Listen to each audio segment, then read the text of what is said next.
Hello, hello, welcome back. So we're going to be doing a little streaming today. This is going to be a short stream, short and sweet, because I have some other stuff to get to today. But we're going to start off by doing some fire sims, continuation of stuff I've already been working on, and then Forgy posted some sims, and we're going to use some of his stuff, like his APL. We're also going to use some of his talent recommendations, and just kind of like compare and try and figure out like get to the bottom of like what looks the best for Mythic Plus. That's kind of the goal today.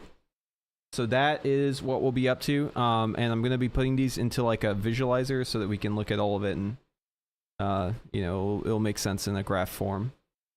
So yeah, let's get started.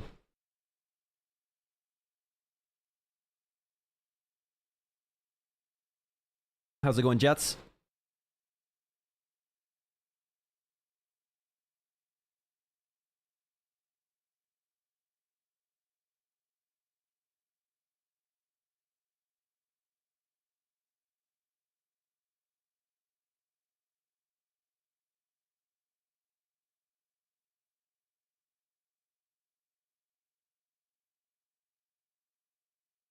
All right, we got our disclaimer on the screen. P. Terry's nice. All right, let's see what this looks like. Okay, looks good. All right, so let's go ahead and save it. Oops.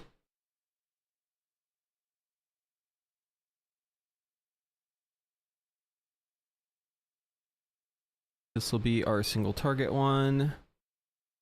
Go ahead and copy the link here, put it in here, and then we'll go to sheet 1, import, upload, and then let's grab it here. I think it's in the documents. Yeah.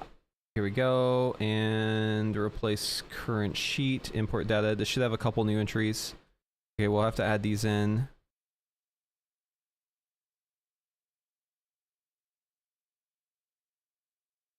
We'll just do it like this. There we go. Move this down.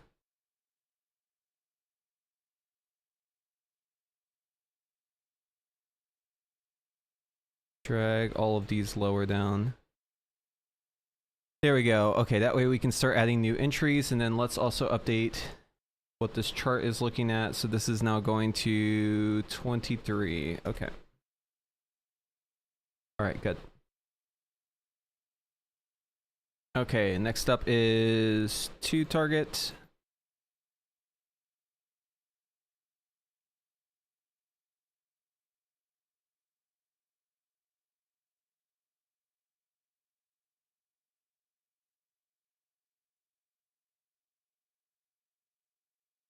Oh, Gusto just made some improvements to the APL so that it can play without Scorch too. I love that. Okay, so this is going to be replacing this link here. Also, we should bear in mind where it sits in the priority damage. That'll be once we get additional targets added, because we need to have more than one target for there to be a prio target.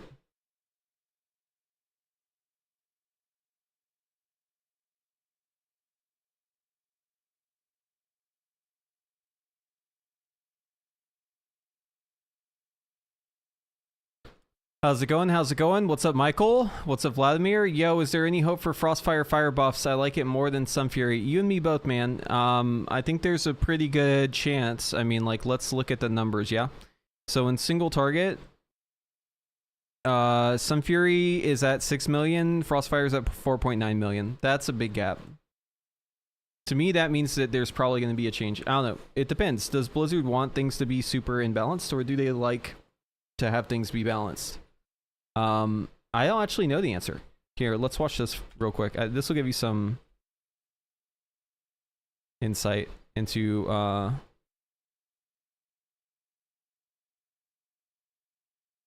this topic.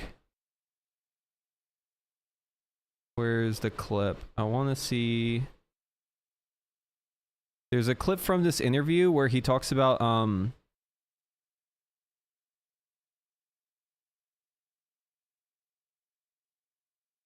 class balance. It was very recent. Like, I think in the past week. Here, let's see, maybe... Or maybe this was last month. Hello, everybody. The game was, would you believe? We need to see the liberation of undermined stats. Live servers right now. Okay, wait, what is the source material here? Here it is, I found it.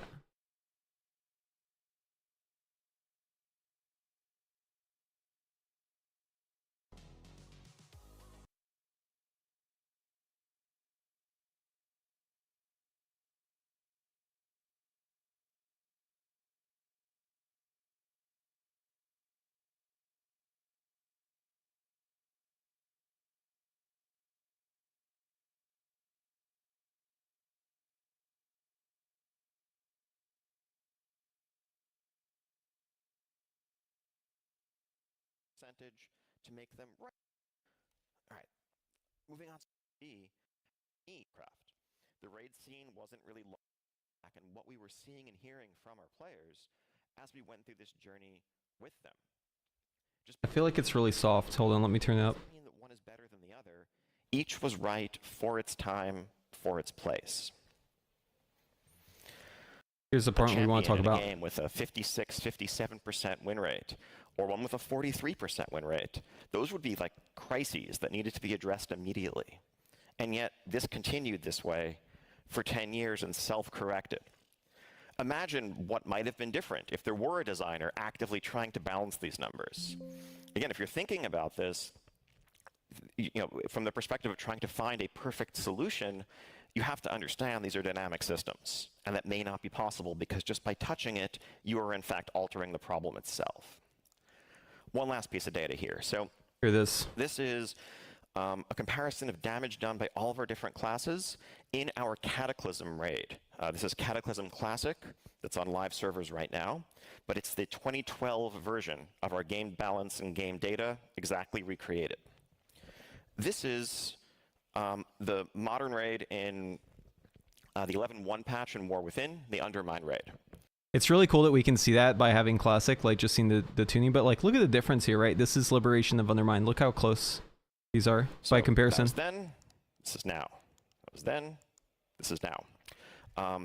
Clearly, we have gotten better at balance over the last 12 years. These bars are much closer to each other. But at the end of the day, what have we seen? Our players... So this part's really interesting. Overall much happier about balance? Do they all praise us for having finally balanced the game so well? Turns out we hear roughly the same amount of complaints about balance.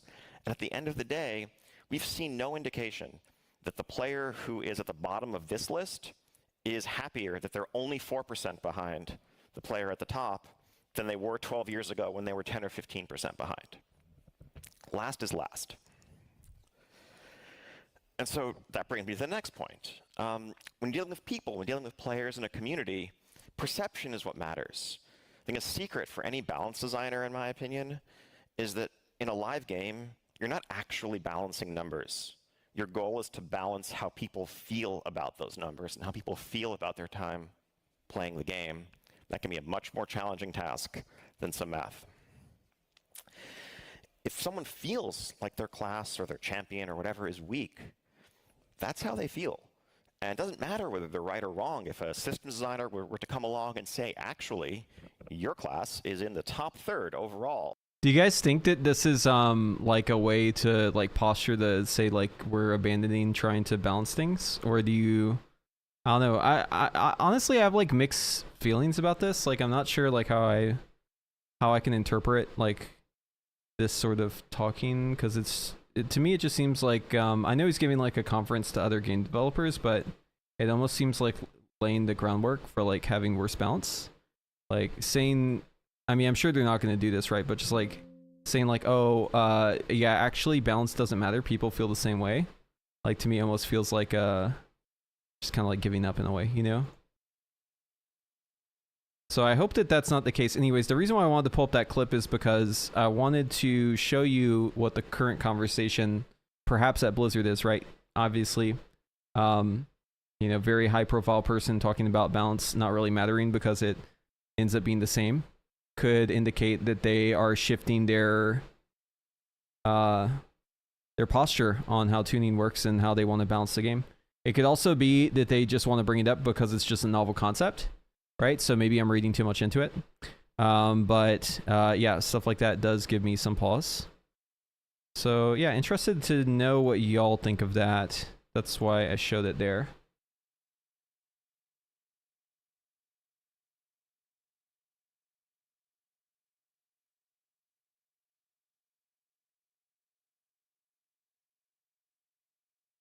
This is 4 targets. Okay, we have 3 targets done as well.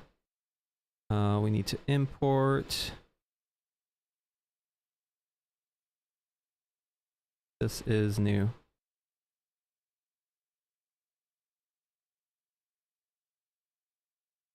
Okay, it's coming together.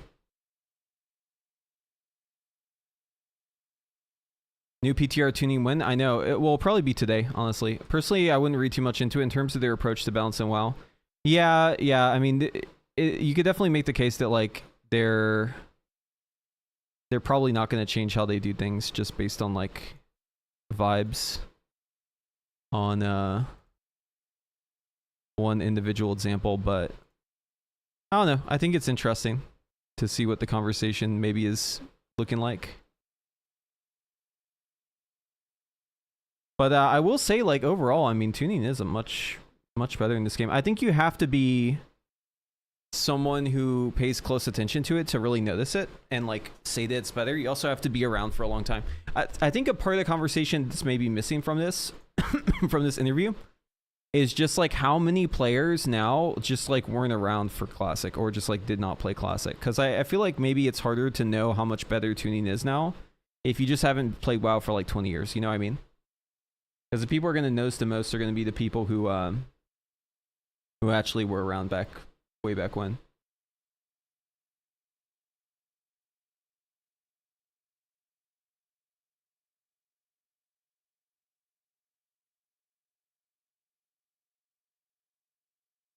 Yeah, I heard two people recently, 2 celebrities passed. I don't know those guys. But yeah, if you enjoyed them, I guess that means something to you. Let's see, 4 targets. I think Ozzy was the sadder of the 2, if I'm being completely real with you. Replace current sheet. He had that concert, like, right before, though. So that's kind of cool that he, like, went out with the bang. 4. Yes. All right, good. We got that in there.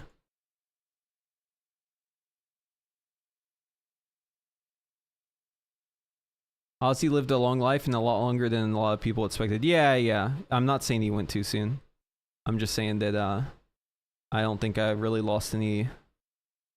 I'm not sure how much value was lost by Hulk Hogan passing on.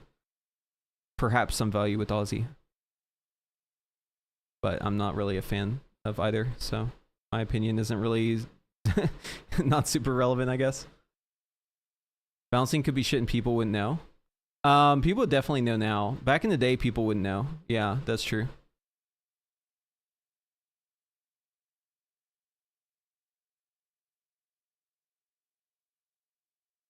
I would cry if Taylor Swift died. No, I wouldn't cry. I know a lot of people who would, though. I don't think I would, No, I mean, I don't have normie music taste, too. That's crazy that you think that. No, I wouldn't cry if any celebrity died, man. What the fuck? Why do I care? Unless I knew him.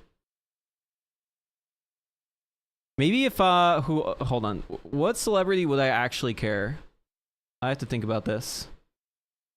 Nicolas Cage, dude. If Nicolas Cage died, I would be sad. I wouldn't cry, but I'd be sad. Love that guy.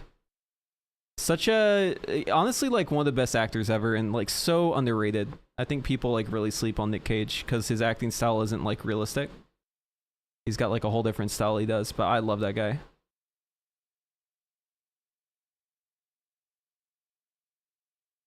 Yeah. Trying to think of who else. Dude, Cage is like the living meme, man. Cage is the GOAT.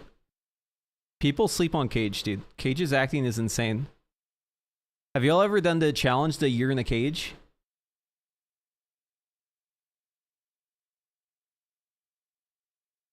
A year in the cage is where you spend an entire year only watching Nicolas Cage movies, and he's got so many movies, it's very easy to do, and you can have a bunch of good movies to watch.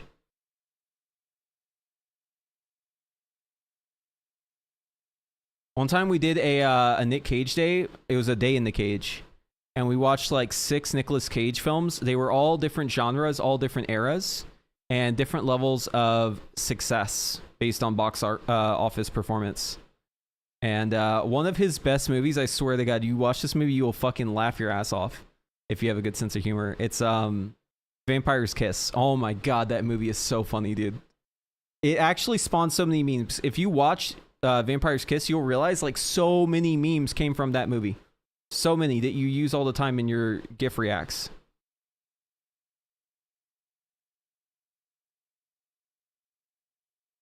Robin Williams. Yeah, I think Robin Williams, but he's already passed on. A world leader or politician? I think... Oh, man. This is a touchy topic for Twitch, isn't it? It might be the opposite reaction. Let me put it that way. For a lot of them. Okay, 5. Here we go.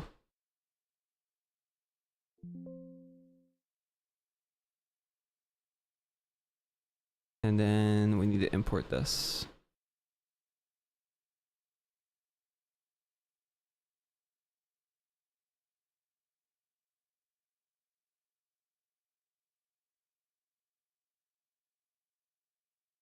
Okay.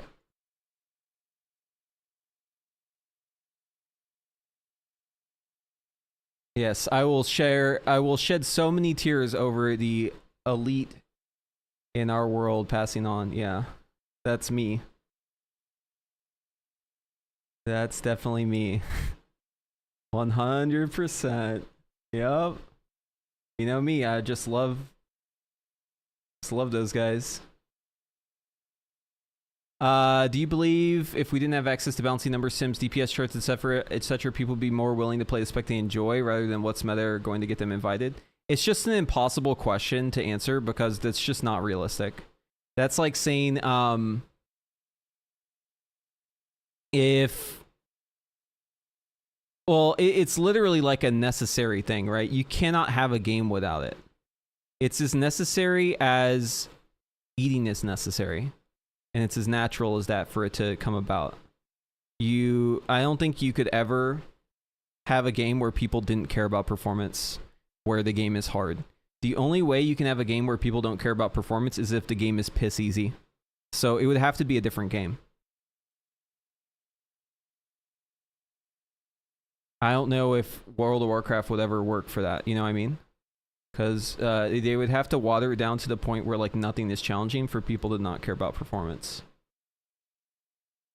Because if performance matters, then you need to have some sort of gauge on it. And the only way that performance matters is if the game has some level of difficulty. So there's just no world where people don't care about numbers. Even Final Fantasy, like a game where they're like taking a hard stance against simcraft sort of stuff and detail sort of stuff and anything that's like performance metrics, there's still ways to do it, right? You just do it with third-party tools.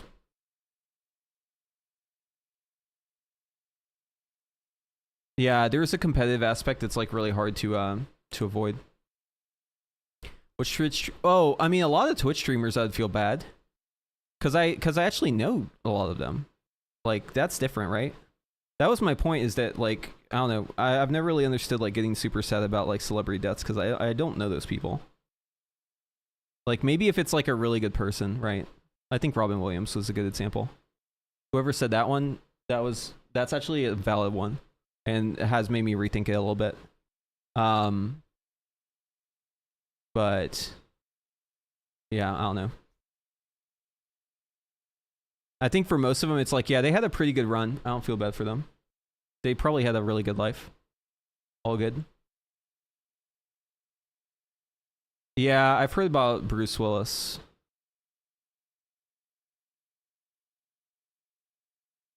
He's got some good movies. Oh, he has one of his best movies is with Nicolas Cage, The Rock, dude. You ever see that movie? That's a classic.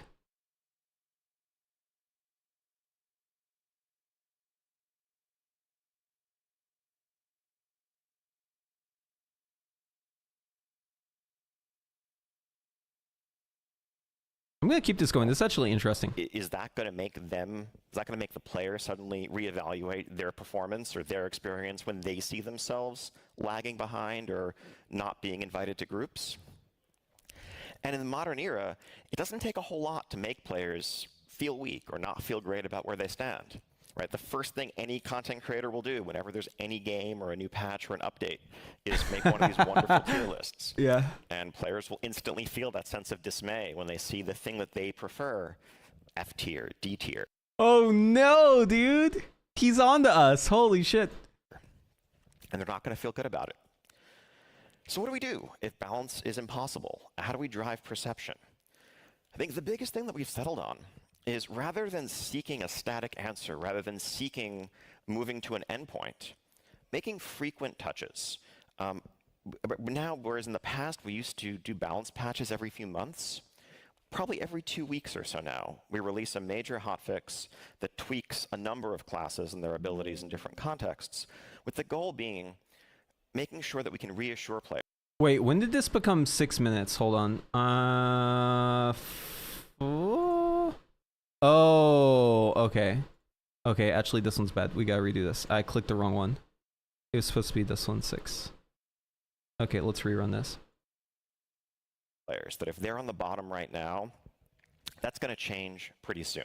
Okay, so he's saying that like their strategy now is like not to achieve perfect balance. They just want to like constantly touch it so that people feel like even if they're down, they'll be back up soon.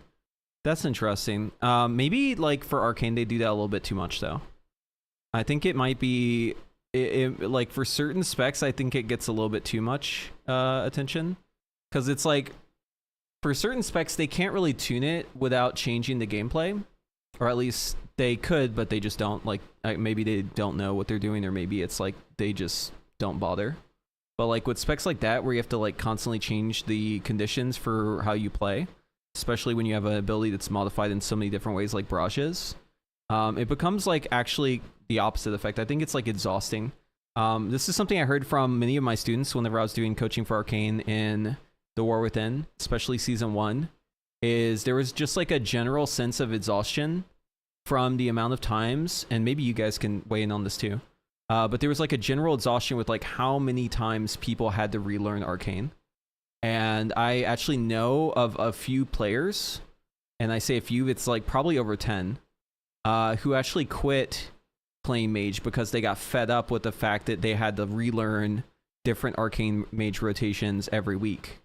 And they just were like, I'm tired of bothering with this. It's just like too much effort. Like I'm not signing up to like relearn my spec 5 different times. I can barely learn it once, right? So the easy way to tune it, yeah, obviously is to do an aura, but they've been pretty resistant to that this time around. I think they're maybe hesitant to do it for like hero talents, but I think that that would be like a really good solution to try and tune the hero talents, because they could keep the gameplay intact with an aura change.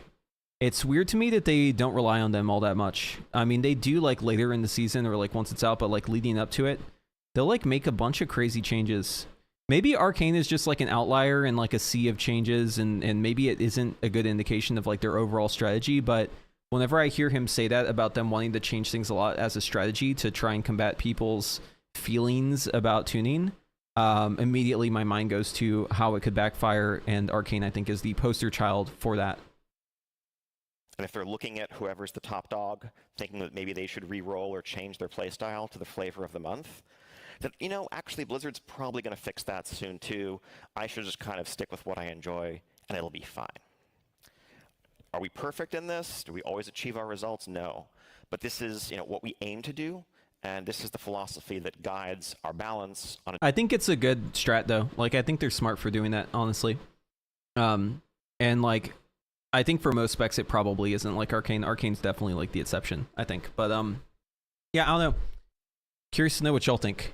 Yeah, some specs you can just aura nerf. Yeah, especially first season when releasing what happened 1 week before raid. Yeah. The timing was also a big thing with it. It was just very poor timing in some cases. 100%.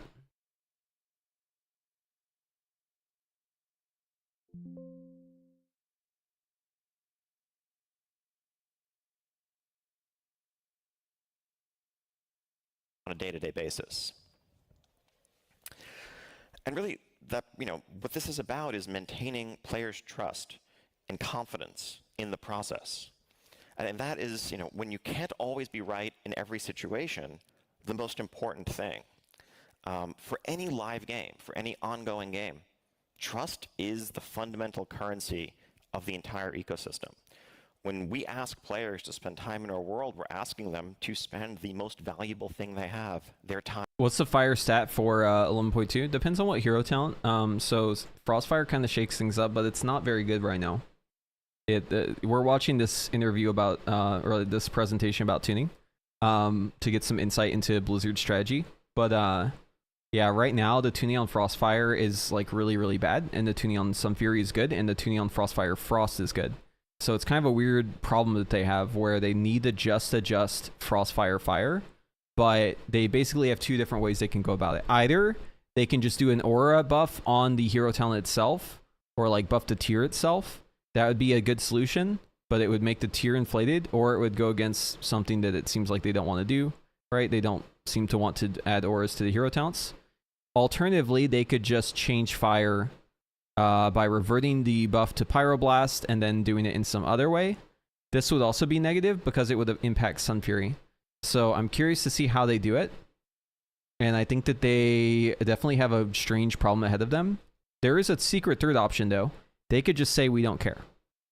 And that's what started this conversation, why we're watching this interview, because I'm trying to give y'all insight into how they actually do things, because I feel like this interview is actually really interesting.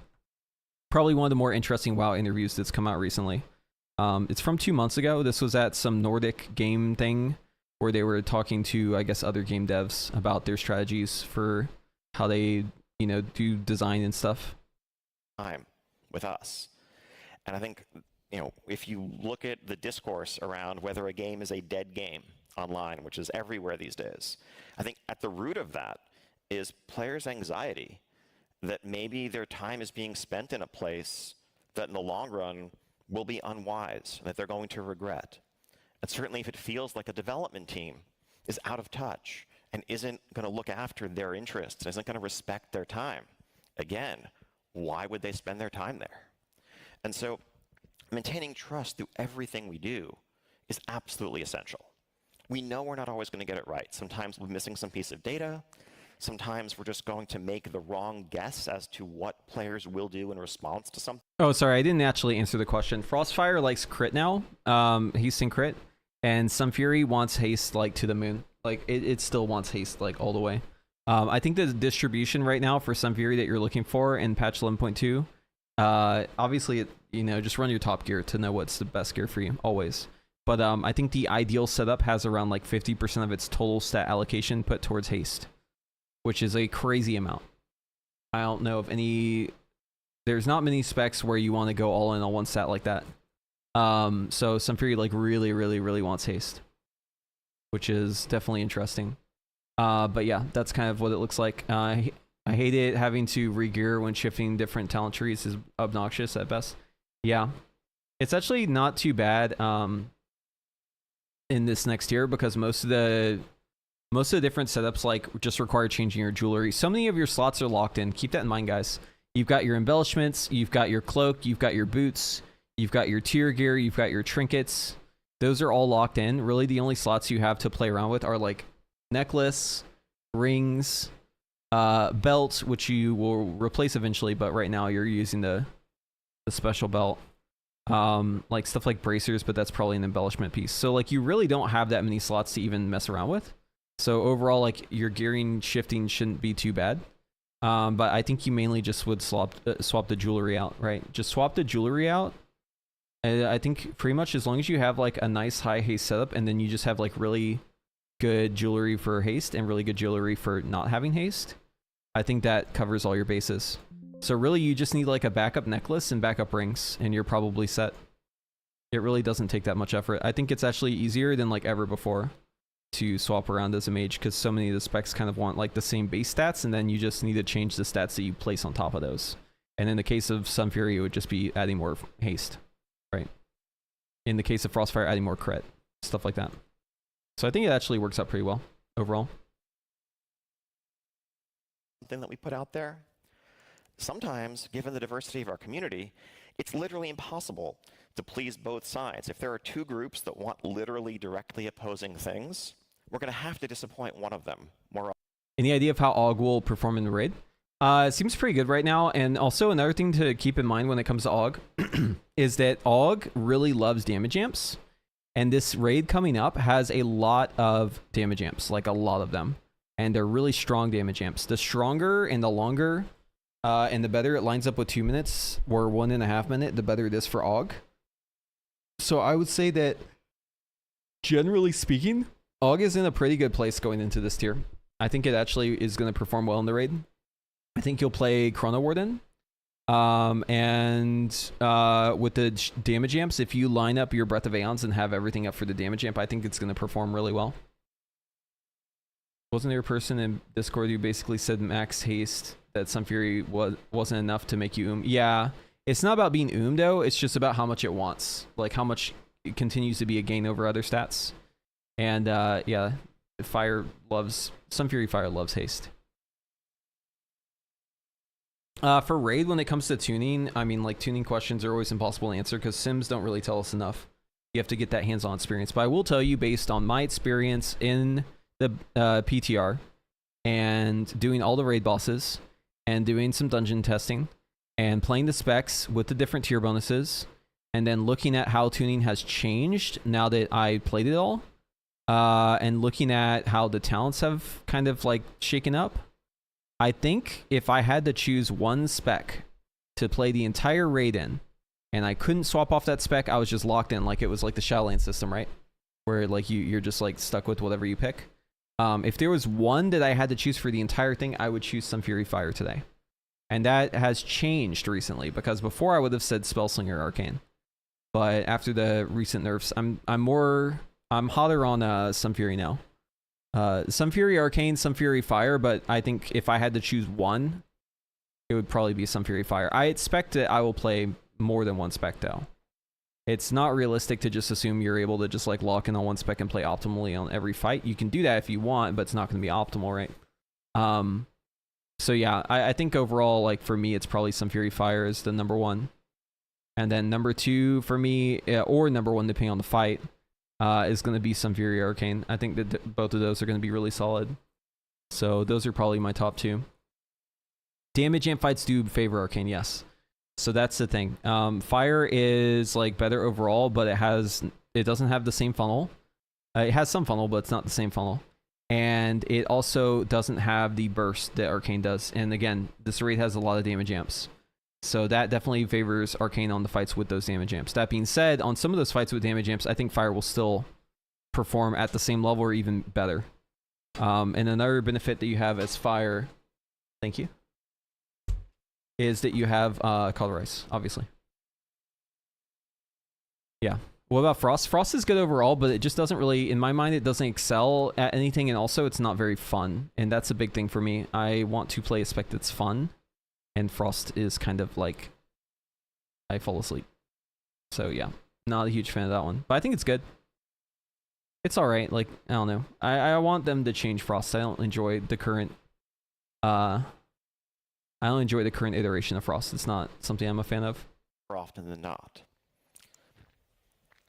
But what we can do is act very quickly when we realize that we have gone astray, so that when something is off, players' reaction ideally is, hey, this isn't it, but I'm sure Blizzard will fix this, as opposed to, wow, these developers are out of touch. Do they even play their own game? And that's not to say that we can't continue to improve in this space, but that is our aim in how we communicate and how we think about the decisions we make.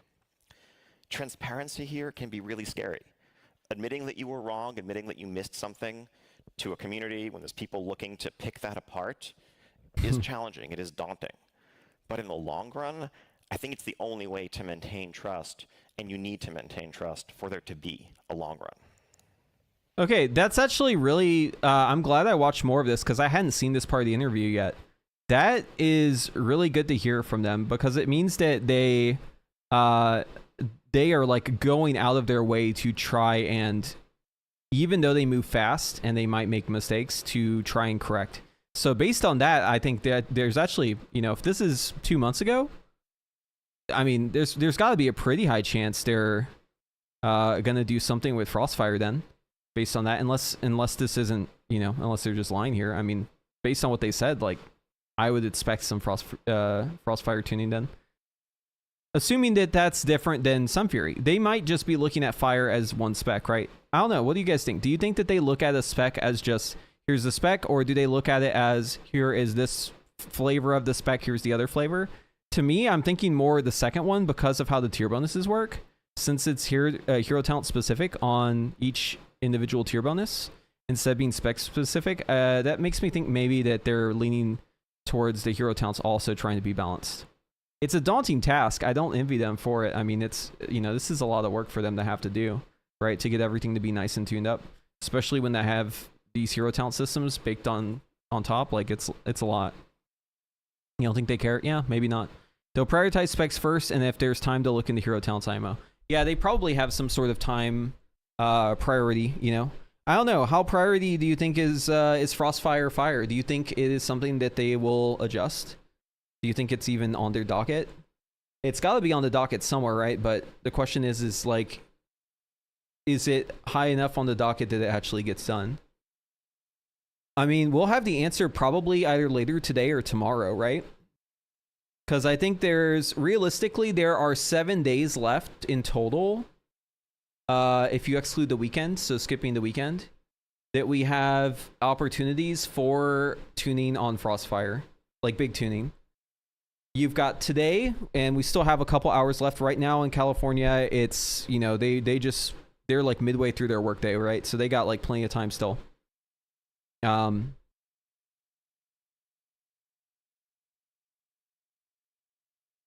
Actually, they're probably wrapping up. It's like what, 5 p.m., 5:22 p.m.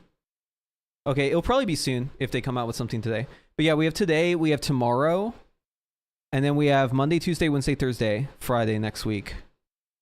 If there's a bombshell for tuning that drops, it will be on those days, but I feel like today is the day.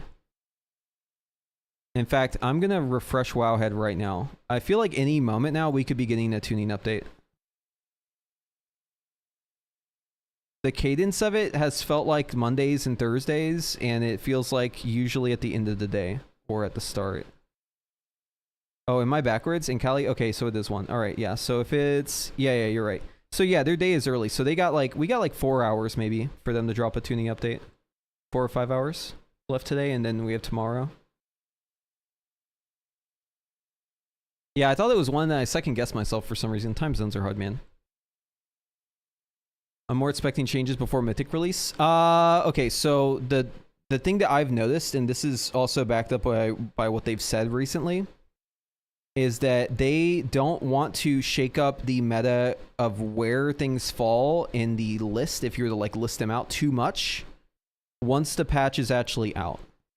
So they will take a class that's doing 20% more than the rest of them, and they'll bump it down to only like 5% more. But they're not trying to make it be worse than the thing that's second to it, right? They're trying to keep the relative stack the same while squishing the ends, right? Getting it nice and tidy, but keeping the balance overall the same once it actually comes out. So what you're looking for is the class and spec combination and hero talent combination that ends up shipping best when the patch hits. Because even if you're OP, you'll probably get nerfed, but you'll probably stay in like the top 3. And this has held true since the end of Dragonflight. So that's why I say we basically have like 7 more days. Because if things don't change too much in like the next 7 days, it's probably mostly locked in. There might be some small adjustments. Mage is in a weird state though, because there's like 3 specs that are all very good. So like they're all really close, right? So it wouldn't take much for one to overtake the other. But I'd say overall Mage is in like a pretty damn good spot. I mean, we always are, right? Like this is why a lot of us play Mage. There's 3 DPS specs for it. There's always going to be a good one. Always. Unless it's like Sanctum of Domination, I guess. That was like an exception. This tier? No, this tier we were good, yeah. We were good this tier. Dude, there was like 4 fucking fire mages in on Gallywix, man.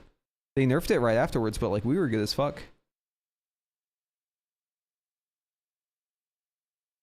I think, okay, so I think if things go live right now, like as of today, I'm gonna make a bold claim here, chat, alright? Are you ready? I think on some fights, you're gonna see multiple fire mages. In fact, some of these fights, I could even imagine a world where there's 4 in the raid. I could see it being a repeat of last tier. I don't know if that would be the case on the last boss. It's really hard to say. But my bold claim is that I think Sun Fury is going to have a hell of a tier. Now, if they do tuning, then obviously, you know, disregard what I just said. Because all it takes is a little tuning for them to throw stuff out the window. But I think Sun Fury Fire is like squaring up to have a crazy fucking tier.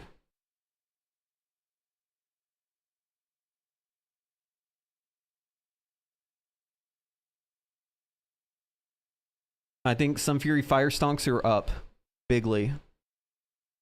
What about Mythic Plus? It's a harder... yeah, Mythic Plus is so weird. It's hard to say because it's like very, very dependent on what else is good. But I think a Mage will definitely be in there. The question is it Frost? Is it Fire? Is it Arcane? And I'll be able to show you some data in just a little bit once we finish out the spreadsheet that might give you some insight into what might be good.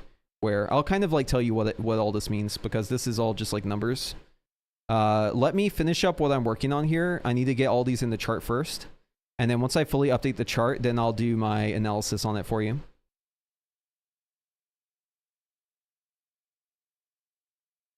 But we have, how many do we have left? Let's see, we're on 9. So we have, we have 3 more sims to run.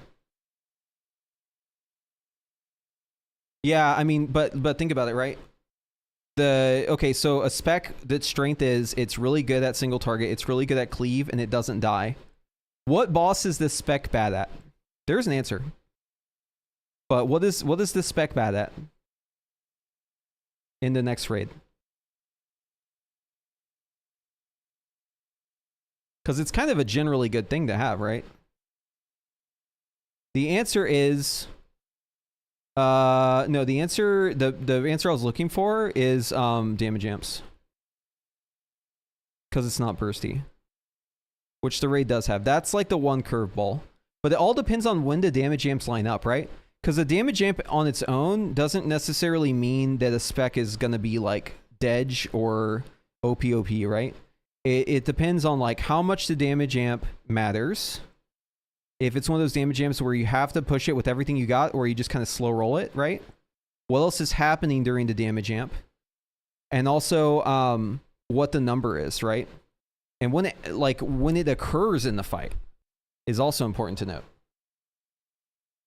Because if a damage amp occurs right after a big AoE thing where you have to like kill a bunch of guys, then, you know, let's say you're playing Arcane, you're doing Nexus King. There's like a big platform thing where you have to go in there and you have to burst down the ad. It's like Rezageth platform, and then you come back and then there's a damage amp. You're not going to be able to use your surge on both of those. You have to choose one. You're probably going to go with whichever one is more threatening to the raid. In a case like that, Fire is actually better. Because the consistent damage and the cleave being free is really good. The other answer, which Layhart, you got it, spread cleave, yeah. I would have accepted that too. But I don't think that's happening really in the raid. We'll have to see on the last boss. But yeah, I think with what I've seen so far and all of my experience and all the numbers that I've kind of like, you know, been obsessing about trying to figure out what is good and looking at other people's work and trying to make assumptions based off of it. I think Sun Fury's in a really fucking good spot. Sun Fury Fire. It's looking really fucking nice. And would I like to have Frostfire be that nice too? Yes, absolutely. I would love to have the option. I think overall I would prefer to play Frostfire in the raid. But I won't cry if it's a Sun Fury tier. It's so spammy though. Yeah, I like that. It is spammy. No, you're right. I do like it though, because it means that there's a big difference between a player who's good at it and a player who isn't. There's a lot of skill expression with Sun Fury. I know that some people might laugh because it's like, it is pretty simple, but like the skill expression manifests itself in like how you play around your GIs and make use of it in cleave. And there is like a baseline skill expression I think a lot of players take for granted, which is that like if you've never played fire before, Sun Fury is hard. Like if you've never had it, like let's say you've never played a rhythm game and you've never played Fire Mage. It's going to be an adjustment. You're going to have to practice to like get all of the stuff down, like with hot streaks and stuff.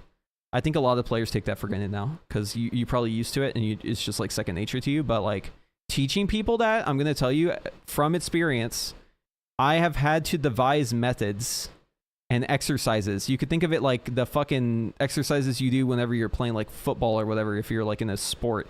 You know how the coach has you run through drills? I've literally had to create drills to make people learn fire. And I've never had to do that for Arcane. I've never had to do that for Frost. I've never had to do that for Devastation. I've never had to do that for Augmentation. I've never had to do that for Ellie Shaman. I've never had to do that for Marksmanship Hunter. Never had to do that for Balanced Druid. Every other spec and I'm not even including all the specs I coach, literally never had to do this for any other spec I've coached ever except Fire Mage. That's the only one I had to devise drills because people just weren't getting it. And I realized that maybe I was taking my own skill for granted and I had to find a way to like make them know what it's supposed to feel like. And that is why there is skill expression there, even if, you know, it may not be real for people who already have this part down. You already have it down, you're good to go, right? But, you know, people who don't already have that muscle memory down, who don't know the timing, they just aren't used to that. It's a big fucking hurdle for them to cross. And I like that. I like that. I think it keeps things interesting, and it's almost like one of those things that you can chase forever, right? You can chase and chase and chase and try to get your combustions to be at the very last second in your cast. You can try to chase having your Fire Blast be better timing so that you can have more time for other stuff.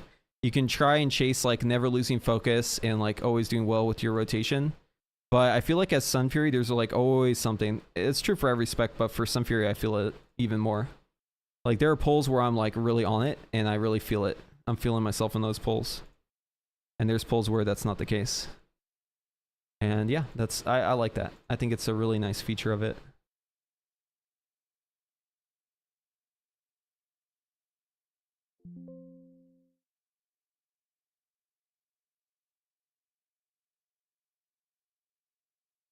So yeah, would I prefer Frostfire would be the one for the tier? Sure. But will I cry if it's Sun Fury? No. I will be happy, actually. I would much rather that than a Frost tier. I would like an Arcane tier, too, though. I would not cry if it was an Arcane tier. If I'm wrong about everything about Fire and Fire ends up being a complete dud, which I doubt, but, you know, could happen, I would still be stoked, because, I mean, it's, you know, Arcane's pretty fun, too. I don't mind Arcane one bit. I'll play whatever's good, man. I just hope it's not Frost. That's all I really hope. If it's Frost, I will cry. I will play it, but I will be molding the whole time. I don't know if I'm like if you guys feel the same way, but like whenever Frost is good, I'm just complaining the entire fucking time.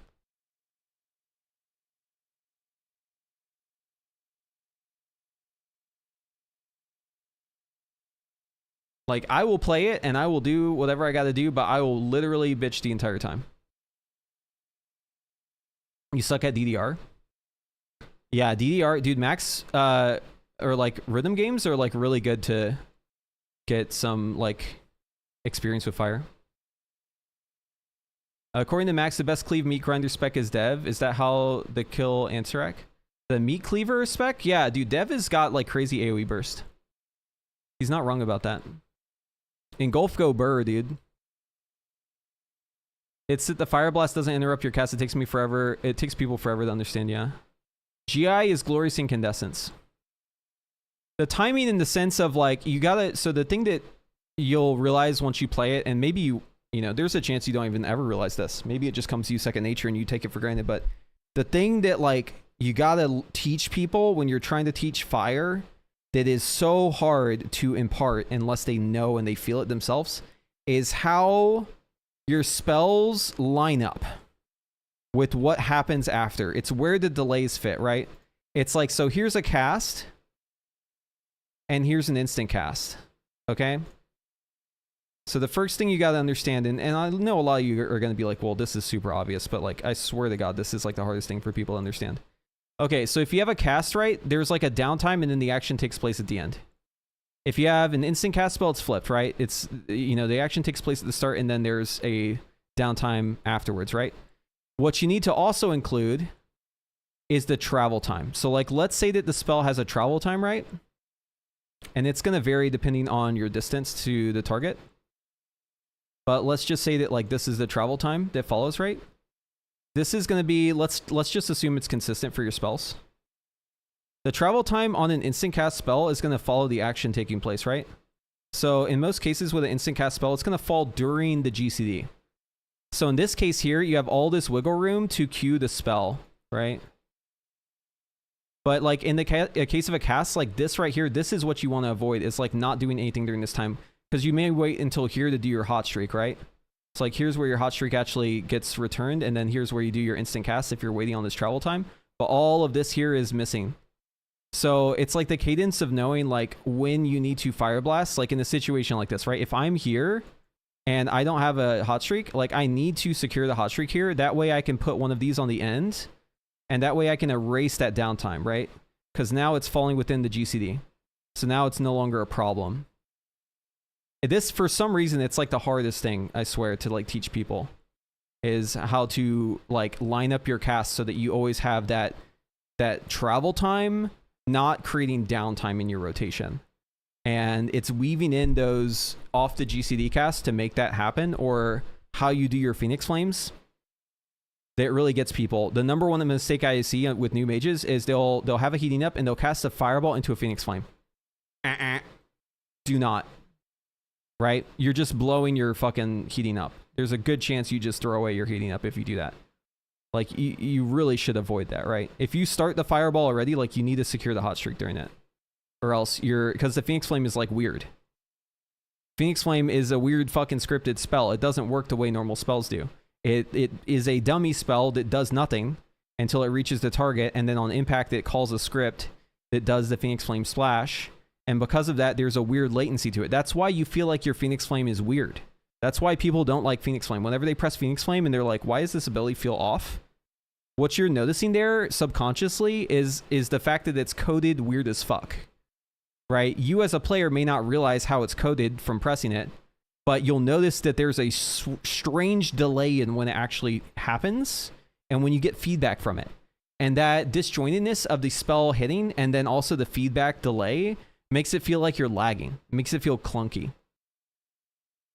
And that throws people to fuck off. But because of that, if you cue a fireball into a Phoenix Flame and you already have a heating up, that heating up is never going to turn to a hot streak unless the fireball crits. So what you see in most cases is the heating up stays. Right? Because what happens is the fireball hits, it gets rid of your heating up, and then the Phoenix Flame puts the heating up back, but it's just slightly outside the grace period, so the way it looks to you is that nothing happened. And you're like, what the fuck just happened? Why didn't I get anything from that? It's weird. And then you're hard casting a pyro because you're like, I thought I had a hot streak there. But you don't realize that it's because the spell itself is fucking weird. I wish they would normalize it. They should just make it like a normal spell again. Anyways, I was yapping too hard. Preet's wife, thank you for the Twitch Prime. Appreciate you. Welcome back 60 months. Thank you. Thank you. Thanks for letting me be your Prime guy. Oh, we ordered P-Terry's, and Brittany, or Preheat's wife up there, she got no pickles, dude. That's fucked up. Yeah, the damage calculation on Phoenix Flame is also weird because most spells, I say most, there are a couple exceptions. Most spells calculate their stuff whenever you cast them, whenever cast complete occurs. Right? Cast complete is like usually where the game decides what's happening with the spell. But with Phoenix Flame, it's whenever it's cast complete on the splash. right? So that artificially adds the travel time to it. This is why whenever Phoenix Flame wasn't guaranteed to crit, it was like super awkward, right? Because you would use it at the very end of your combustion, and then it would hit after combust falls, and then it would just like do nothing, and you'd be like, what the fuck? I pressed that during combustion, why didn't that work? And what you don't realize is that because it was outside of combustion, it actually didn't do anything, right? This still happens with UI, it's just harder to notice because you don't notice the feedback of it not critting, right? But it does not have the damage amp on it because it's hitting after your combustion ends, even though technically you're casting it before combustion ends. It's that weird disjointedness in it that just makes it kind of a bad spell, and I really wish that they would just take Phoenix Flame and just make it like a normal fucking spell. The only reason why it's super weird is because it was like made in Legion as like a weird artifact thingy, and then they wanted it to like not work with totems and stuff. They didn't want you to splash totems with it, so they like set it up in such a weird way, and that honestly has had like some really detrimental effects to the spell. Okay, we're getting there, guys. We're almost done. But yeah, that's why your Phoenix Flame feels weird. Hardest part of fire is slowing yourself down on them delays. Yeah, I mean, so like there is a level of fire you can play at where you press your combustion like 100 milliseconds, 150 milliseconds before your cast ends every single time, and your damage actually goes up quite a bit. But the thing is like getting that timing down is super hard. It's very precise. We're talking about 1/10 of a second, and if you miss it, it's really bad to be late, right? So there's like always optimization to have as fire, and it's kind of fun for that reason. Bracers are disabled on the PTR, so I don't think they're gonna work. But Blizzard could just have them disabled on the PTR, and maybe they go live, and they actually work on live. Either way, though, you will be replacing your bracers. So yeah, maybe, I mean, like best case scenario, they don't disable them, and then you get to use them until you get like better loot.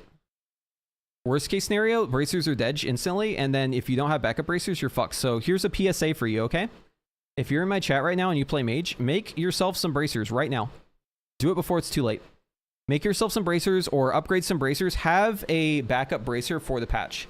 Because if you go into next patch and you don't have bracers because you just didn't bother to craft them, because you were like, oh, Hyperthread is going to work, right?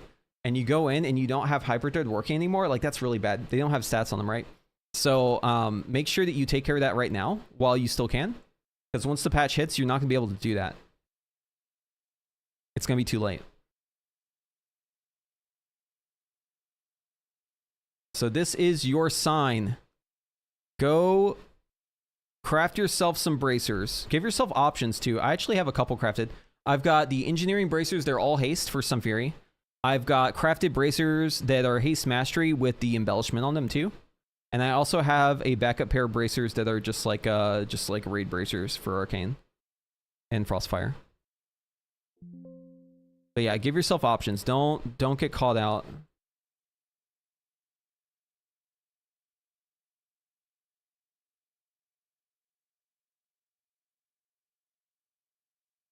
Okay.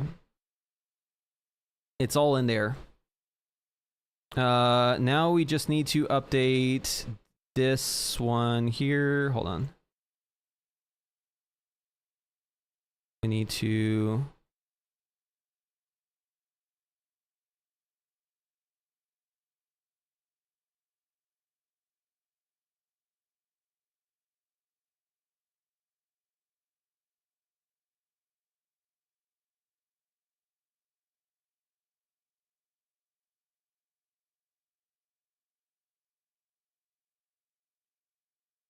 do this.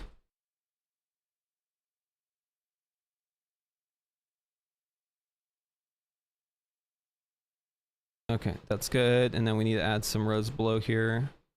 How many for fire do we have? All these.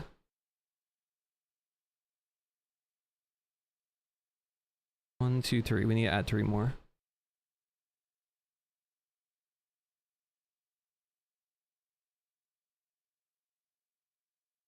One more.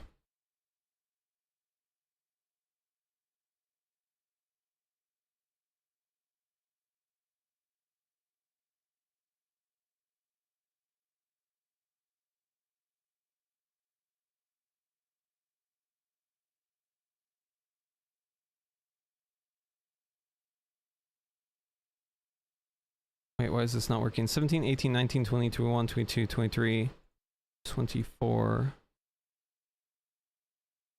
This should be 17, 17, 18, 18, 19, 20. Do I have a double in here? Oh, I do. I see it.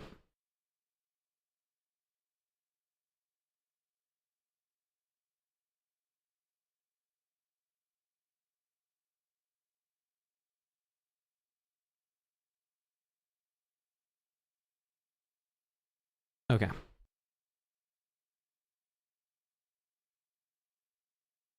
All right, this should be good. And then we need to color code these. Let's go ahead and get the chart set up here. This should go to 8.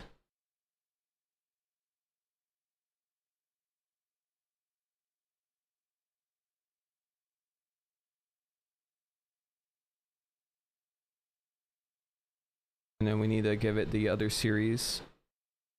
Crossfire, Sun Fury, Mark of the Fire Lord, Weird 2, Scald. There we go.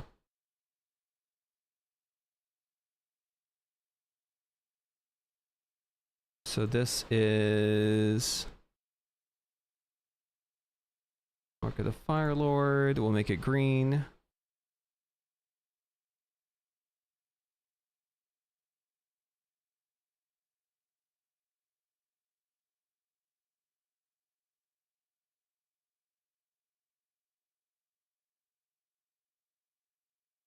Here we go. We have 2 of these that are basically the same. Hold on.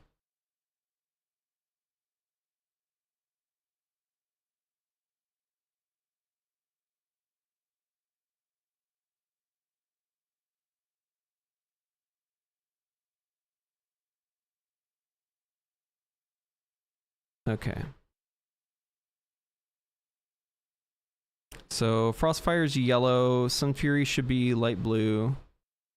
What's annoying is the color codedness like shifts if I remove one from the list. Red, Moody F, orange, Weird 2, purple. I think this one's like tied with the Scald shit. Scald is blue. This one is green. It's a little easier if we do this. Where is it? Log scale. Yeah, they're just like really close together.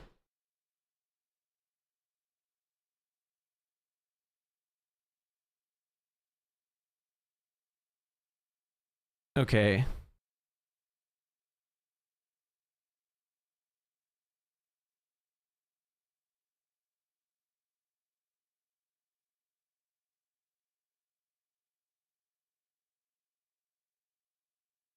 Maybe if we... I don't want my camera to be hiding it. Maybe if we do this, it'll be better. There, that way y'all can see it a little easier. A little bit up. A little more. There we go. Okay, alright, so here's where we wanted to be. We wanted to just compare all these together. Let's see, on the conditional formatting, I want to change the conditional formatting here to tighten it up a bit. Let's say within 90%. Does that make it worse or better? 95%?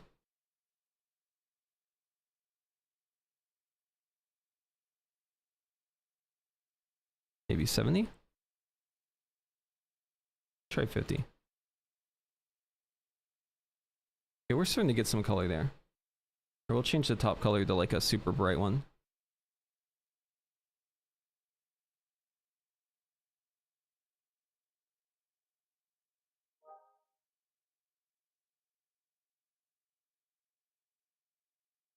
And then we also care about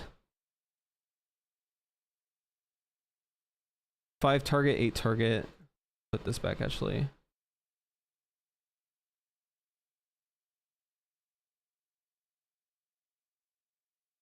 Okay, hold on. Before I look over this, let me catch up on chat. Bisgear, yeah, that one's easy. That one's mostly already done. How does Fire Mage Execute work? You just get Scorch is a guaranteed crit, so you get more Pyroblast, and then also you have improved Scorch or Scald. Also, there's a talent that gives you slightly more execute damage that you take in raid. It's this guy right here, Molten Fury.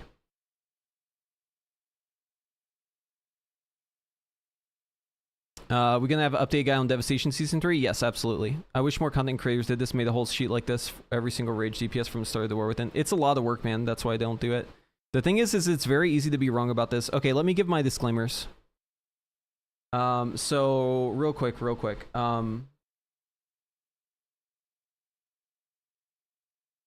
So Sims are not the best way to know what's meta. I'm gonna throw it out there, okay? I feel like it needs to be said. It's very obvious, but I feel like I still need to say it. You don't know what's best just based on Sims. Sims are just a tool for us to try and make some assumptions, because the fact is we don't really have a good way to know what's going to be good, because it's like too late. You know what I mean? Like, it's too late in the season. They already did all their testing for the raid, so we can't go do that again. It's over with, right? The only thing we can really do is take what we knew from the testing and then try to look at how numbers are now and compare it against what they were before and like how we felt about it before, and try to make an assumption based on that. But there's actually no way to determine the meta based on logs. If you just looked at logs to figure out what is meta, you would have played Frost last tier, and you would have played Frost the tier before, and you would have played Frost the tier before, and the Frost, you know, just goes back and back and back. That is obviously not what we did, right? We obviously did not play Frost all those tiers. It's not a great way to know what's good. But what you can do is you can run the Sims and use your brain a little bit, especially if you have a lot of experience with this, and try to make assumptions based on the numbers. Not just looking at the numbers, but taking that as a way to reinforce your assumptions and to maybe think about how things might skew one way or the other, just in your head, imagining it skewing in that direction. So what I'm trying to say is don't like just take a screenshot of this and be like, hey, this is what Preheat says is the best. Because that's not what I'm saying. Okay? There's like a nuance here that like needs to be included, or like a disclaimer that needs to be included. And if you just like link a fucking screenshot, like you're not getting that disclaimer, and then it's like, and then you get people like, I see this all the time in like Mage Discord, Preheat says that Frost is S tier. It's like, because I said it was going to be S tier on one boss. They just like take it out of context. So there's like a context that's important to understand here, okay? I know most of you already know this, but I feel like I just have to fucking say it anyways. Okay, and then the other thing is that not everything I have is going to be completely up to date. There's definitely a chance that what I post here might include some bad or old information. So again, massive grains of salt in your mouth, all right? Put the salt in your mouth right now. And if you're ready to swallow the salt, then we can get started, all right? But I want to make sure that y'all understand what we're jumping into, and you have the context before we begin. Instructions unclear, posting everything I see in all class discords. All right, great, thank you. Can you explain how Race to World First guilds do this? They do a mix of stuff. So like Race to World First guilds have like multiple people like myself on their roster, like who are analysts, and their job is to like analyze things and try and know what's good for certain things. But from my experience, they don't do the same thing I'm doing, where they, you know, maybe one or two might do like the spreadsheet stuff like I do, but for the most part, they just have like a really good game sense. And they can kind of know what's good based on like hearing from their friends. That I used to do in Liquid. Before we had analysts, I used to do it, yeah.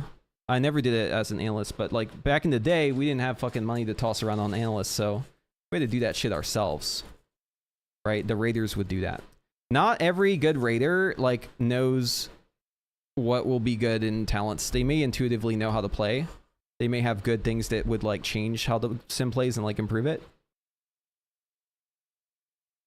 You don't have to understand why if you're really good at the execution. If you're just good at it, you don't have to understand why.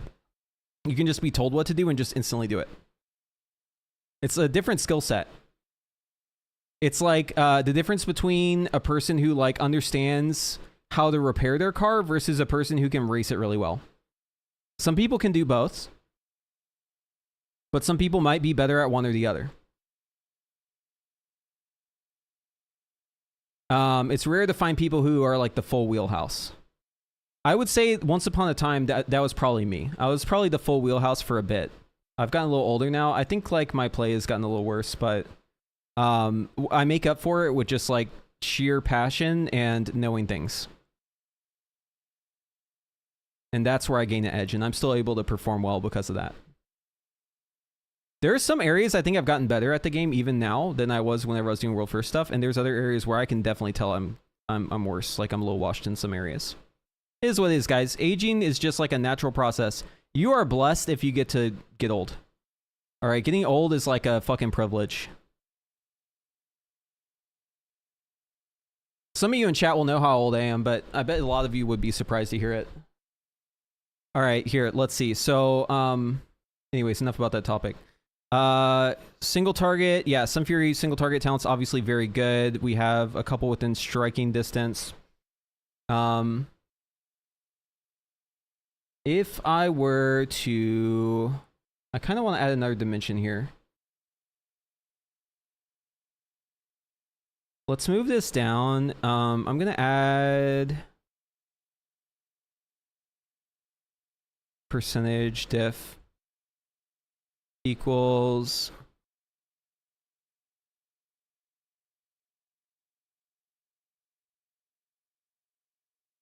so it's versus the best one. So this one minus what it currently is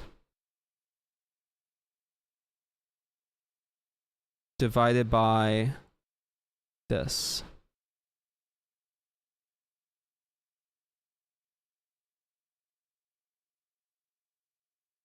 One minus, we'll say. Or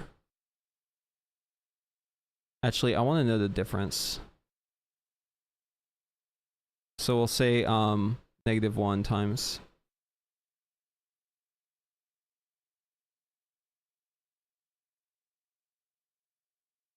Wait, why is this not working?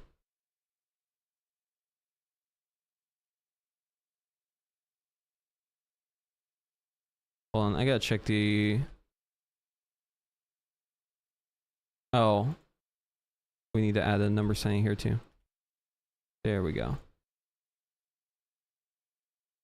So for this, we want to round like so. And we will say conditional formatting on this.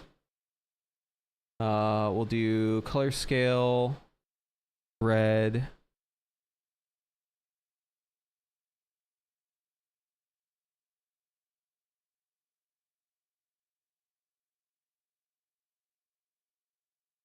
Oh, we need to flip it.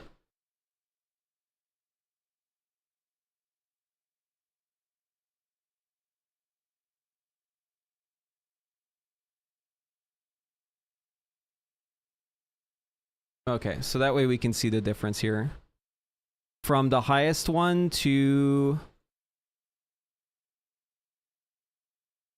whichever one it is.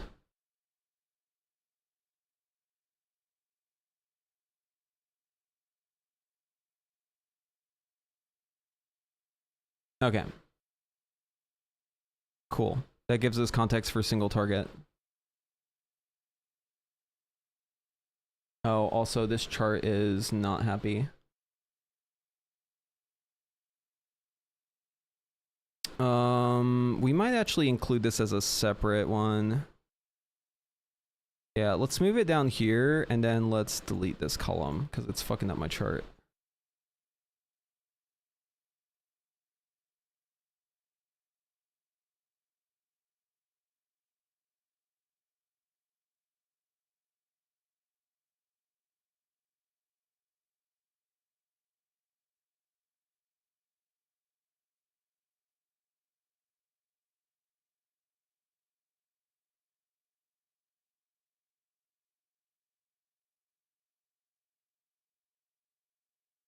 Damn.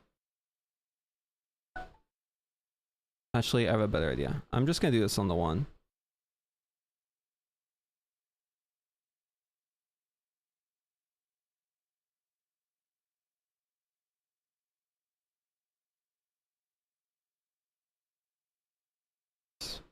Where's the delete fucking table button, dude? I am so bad at cheats. Fuck it, dude. Let's just do this. Delete. Boom. Okay.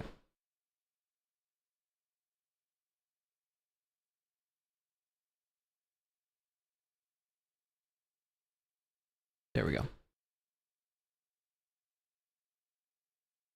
I just wanted to know what the loss is there. Dude, it's fucked up the names. God damn it. Hold on.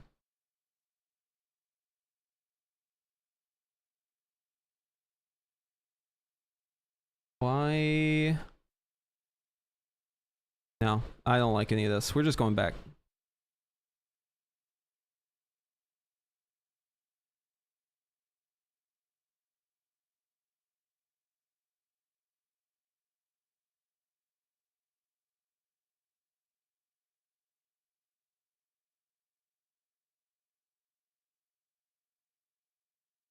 Okay. We'll just look at the individual sims for that. Okay, so we have two specs that are performing really, really well in different scenarios, right? And what's very interesting about this is that they're like in a dead even heat at 3 targets. So it actually doesn't take that much for them to be kind of even here. So it's Sunfury UI, which is like the single target setup, right? At 4 targets, it's basically even with Blast Zone Living Bomb build. And then from that point on, the Blast Zone Living Bomb build totally takes off, right? But the thing is that build is very bad in single target. Very, very bad, right? It's, so that's kind of a problem. Yeah, it's 17% behind in single target. That is not what we want. Or I guess it's 19% actually. 19% in single target, yeah. Alternatively, we could go with an option that kind of like splits the difference, right? Why is Frostfire so far behind? It's just like Dedge. I mean, they need to just do something about it. The tuning on it's super whack. They need to address Frostfire. It's seriously a problem. But what we're looking for is one of these that like performs well across the board. Like one that just like generally looks good at every target count. So, I mean, we can pretty much exclude Frostfire, I think, from all of our stuff. You know, it's like so bad that I feel like we maybe don't even want to look at Frostfire. So yeah. Anyways, Sunfury, great to 4 targets. Starts falling behind at 5, 6, 7, 8. And then as you approach 10, it's not too far behind. But is a bit behind. Sunfury Blast Zone, this build right here is playing... Here, I'll show what the talent actually is. We'll pull it up here. Oh, also, we should look at the priority cleave on this too.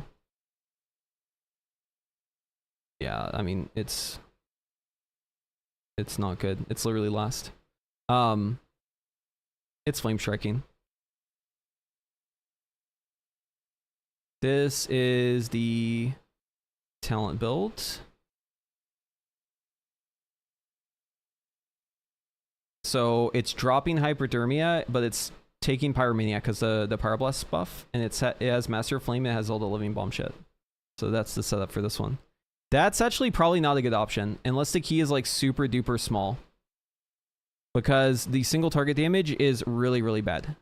But if we look, right, we actually have a couple options that are fairly strong at single target.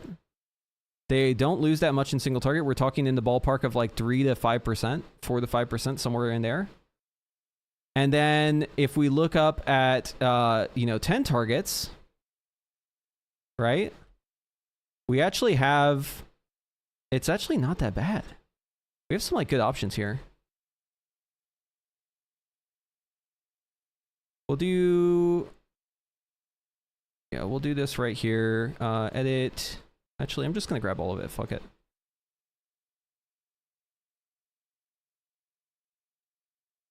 let's see, what was our equation?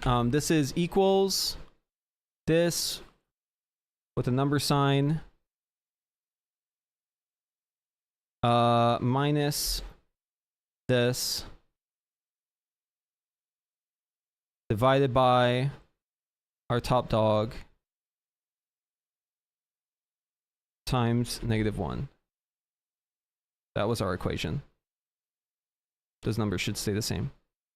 Good. And then for the next one, we can just drag this over. Only we will have to change the formula a little bit.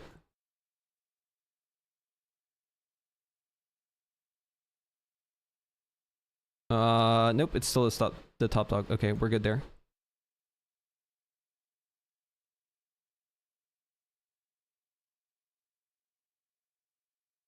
Okay, this one's still good.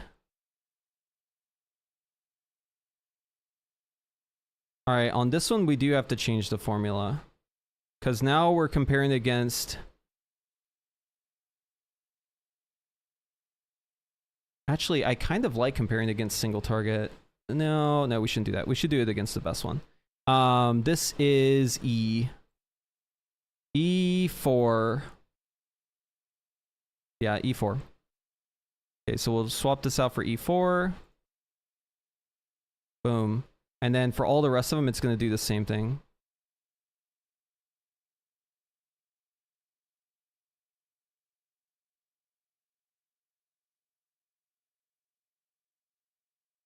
Okay, that's perfect. And now we can take this, add conditional formatting.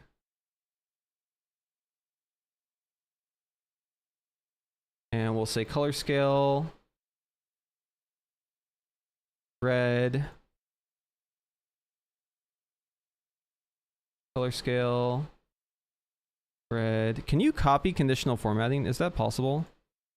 Can I like do like a paste special here, conditional formatting only?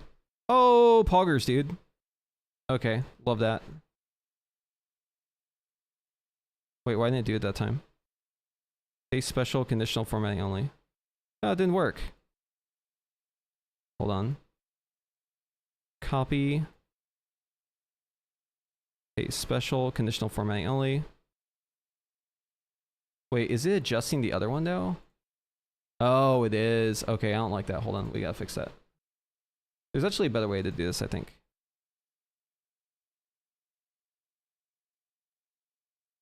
So if I select this, and I go conditional formatting, and I click this one, and I click add new rule, I think it copies it, and then I just change this to D, and I think that will work. Done. And then I can do it again. There's like a rhythm to this, I figured out. Okay, so we open it, we click add new rule, and then we go E, and we click done. Then we click it, and then we click add new rule, and then we say F, done. And we click it, and then we do it again. Oops, I fucked up. We gotta start over. Click it, add new rule, G. Because if I paste the conditional formatting, it's gonna take it from, it's gonna have all of these looking together, and I don't want that. We're on H. I'm sure there's got to be a better way to do this, but whatever. I'm already locked in. I.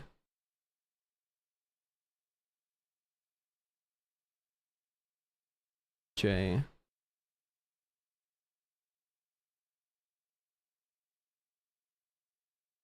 K.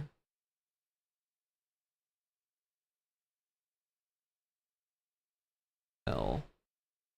My hand is having to go further and further on the keyboard. M. There we go. Okay, there we go. All right. Yeah, I feel like I have a hard time when it comes to pugging just because sometimes I'll be up when the rest of the guild is asleep. My first thing to do is Mythic Plus to hit 3000 IO early on, but even then I get declined. It's hard as a DPS. If you're a tank, you'll be fine though. Play a tank or healer, it's free. But then you have more responsibility.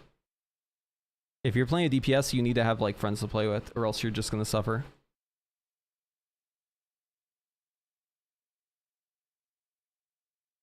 Okay, So anyways, we got what we wanted to get done here. So here's our, just put that up here. Let's change this to black. Okay. So if we were to choose this Scald build or this improved Scorch build, I like the quality of life of this Scald build. It's only behind by like 5%. That's pretty great. It's behind by 5% in single target. It's steadily one single target behind here. It goes up at 5, and then it sticks back at 5, and it's only behind in the burst window by 12%, but at 20 targets, it's only behind by 4%. 10 targets, it's only behind by 4%. That is impressive. Were these numbers the same? This is wrong.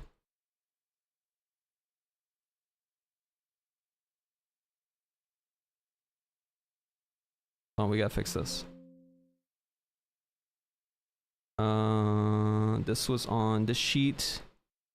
File, import, upload, browse. 20. Place current sheet, import data. That should change. There we go. There we go. I thought that was fishy.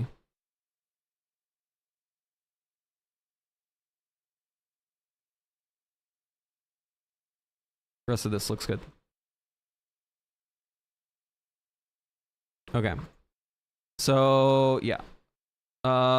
20 targets, it's behind by 4% versus 4.1.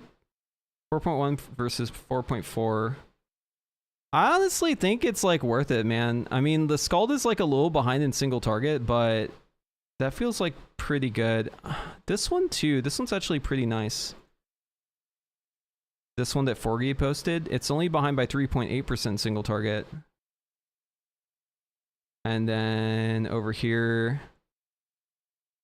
it's a little more behind in AoE, but it's like still fairly close. I mean, we're only 2% off at 20 target. It is kind of behind here at 9 and 10 though. I actually like this option best, I think, this Scald one. Scald and improved Scorch. I think realistically, this number is just not gonna happen in Mythic Plus.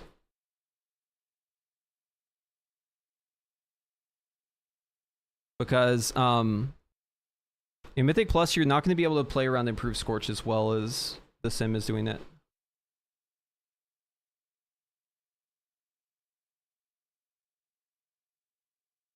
What talents are these? I'll show you. So this one, this Scald one, is...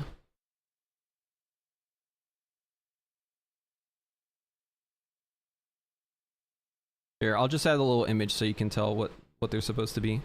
So here's the Scald one. Import.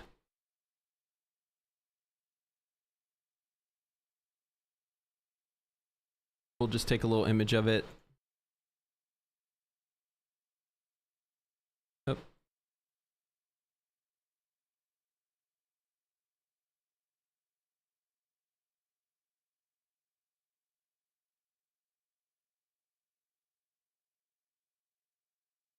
Can I add like a border on this?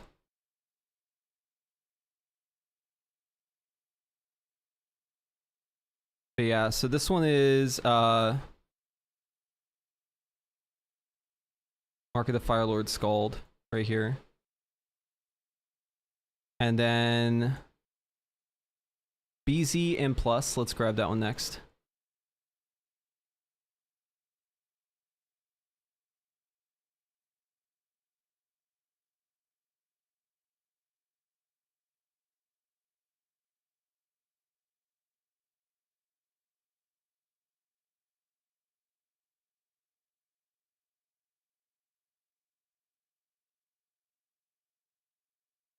I just realized you guys probably can't see this, huh?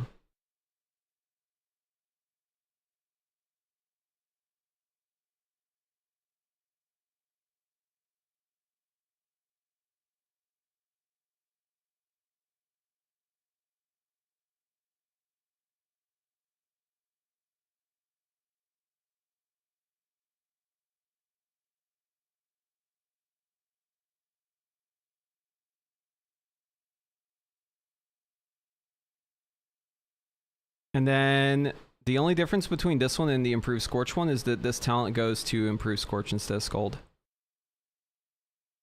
And then Weird 2, that was the other one we wanted to look at. I don't know offhand what Weird 2 is.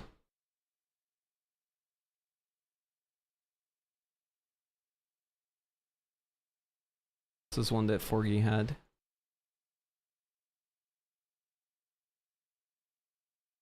Oh, it's actually very similar.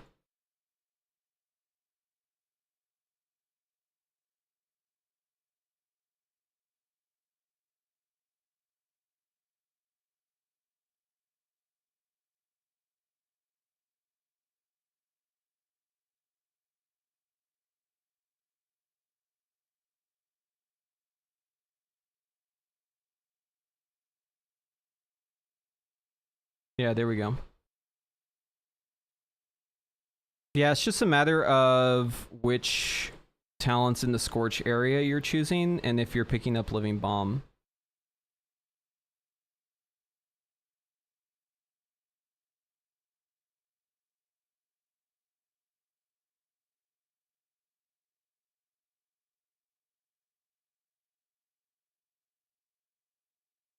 So, based on this,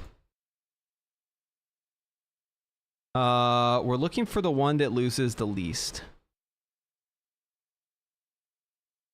Here, what if we did this? Equals sum of this.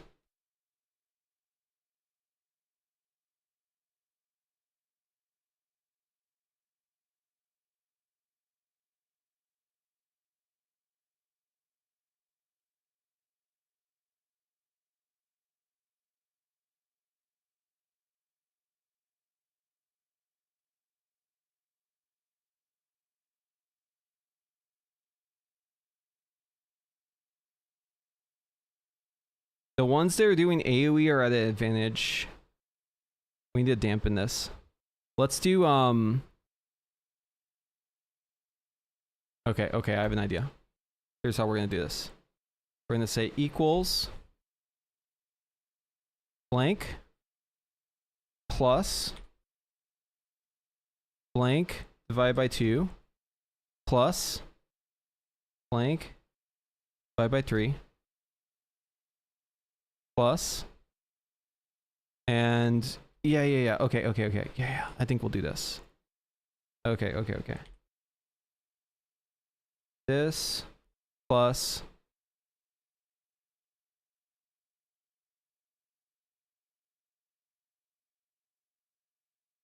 that work?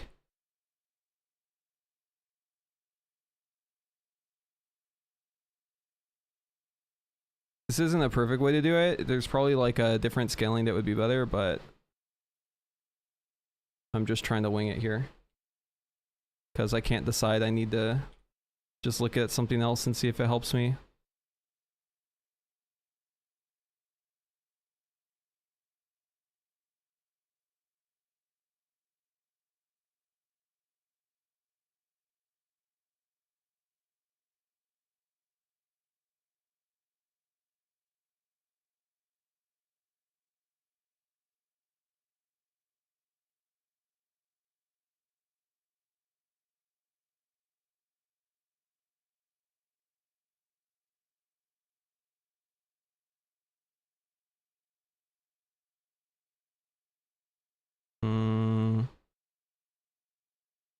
It might put too low emphasis. I'm going to do the last one natty.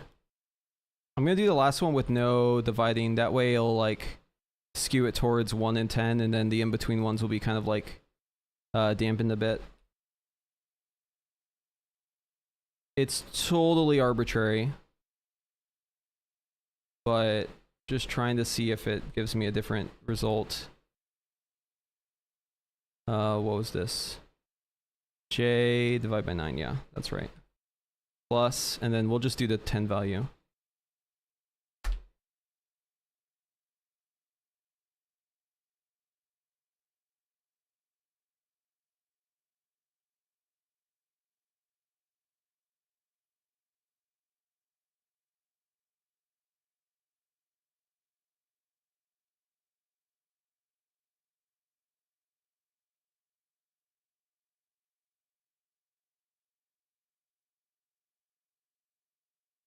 say 25.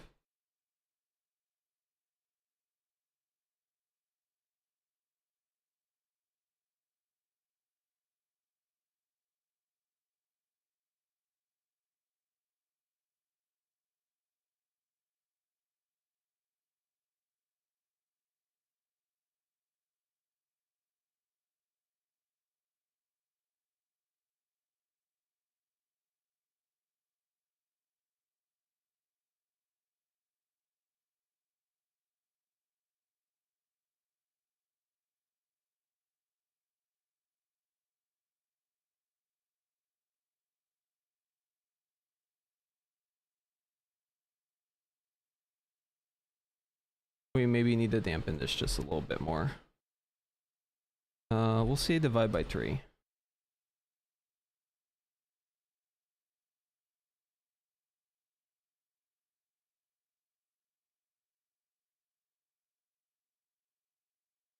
Okay.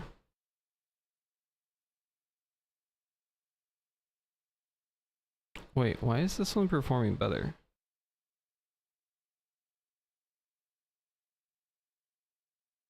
.2.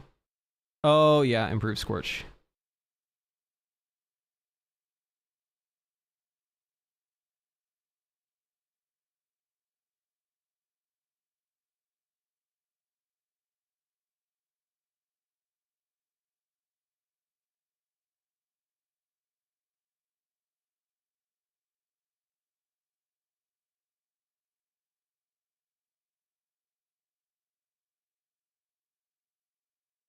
Okay.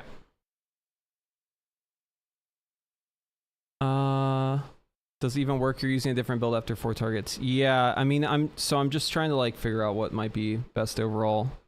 The issue is like, so the obvious answer is like, oh, okay, well, you just fucking total out how much it loses, right? But the problem with that is that the percentage is going to be greater whenever it's whenever it's AoE, right? So you have to like dampen it somehow. So I just arbitrarily dampened it.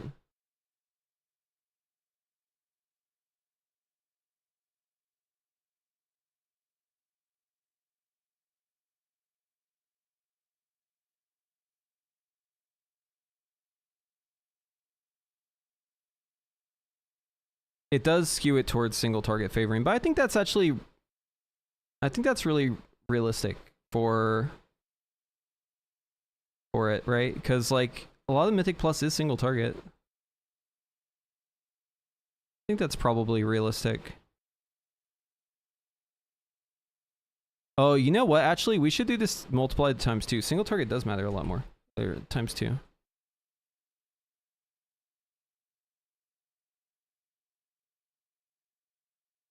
We'll say single target matters, and then we'll say 3 target matters, and then we'll say these ones can be divided, and then we'll just arbitrarily buff the 8% one.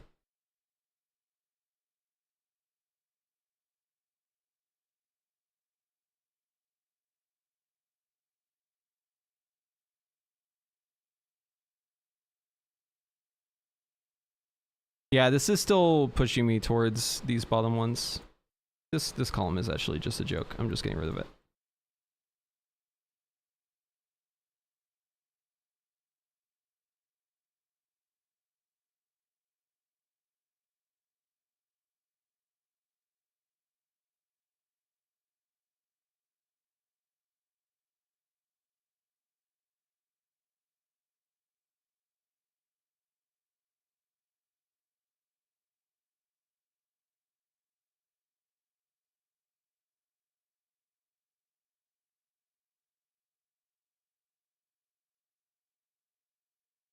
All signs point to this one.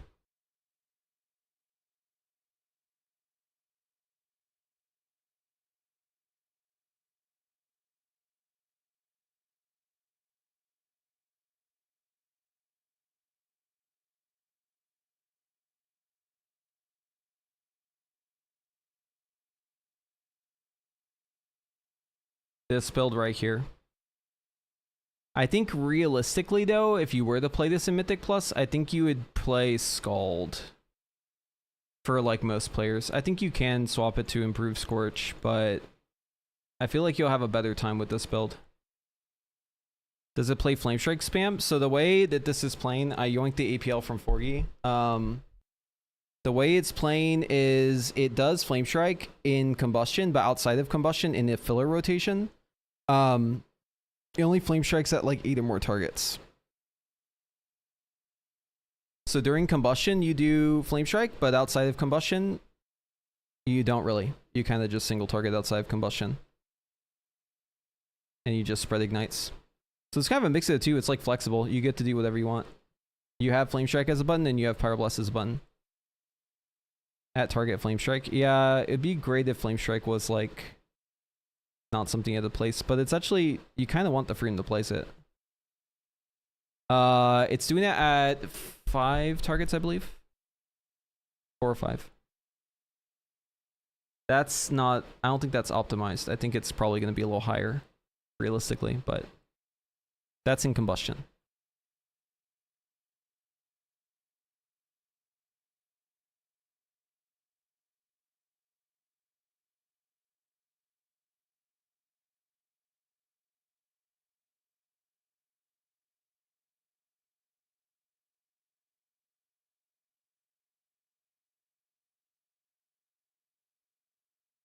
Yeah, so like no matter what, like the spec that you're looking for, you're not looking for the one in Mythic Plus that has the highest single target. You're not looking for the one that has the highest AoE. What you're looking for is the one that kind of compromises on both fronts. You're looking for something that does well in single target and does well in cleave and does well in AoE. You have to like account for all of those things together. So I think overall, the bottom two here are actually the best fits.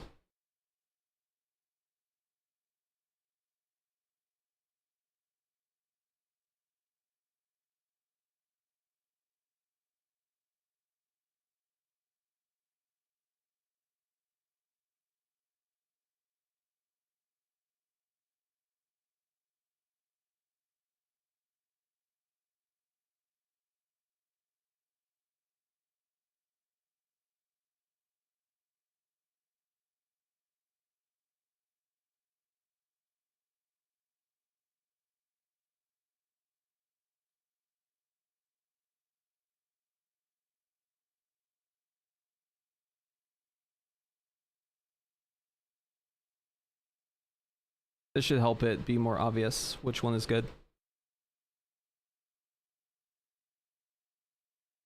Right? You're looking for something that's kind of like green across the board.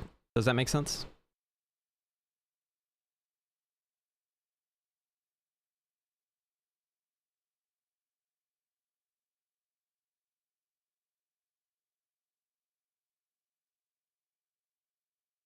Yeah, still no idea why they removed that. I understand removing that target from CC, but Flame Strike, I don't get why they did either. And like, what's weird about it too is that Shaman have the option to Earthquake on their target. Like they have that option. Why doesn't Mage have that option for Flame Strike? I wouldn't personally use it, but yeah. Yeah, by the way, the reason why 20 and 20 burst are grayed out is because they're not present on the chart.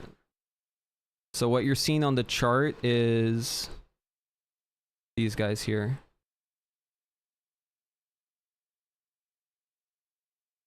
And basically this green line, this is kind of what we're looking at, is like kind of a in between, like a, you could say a compromise.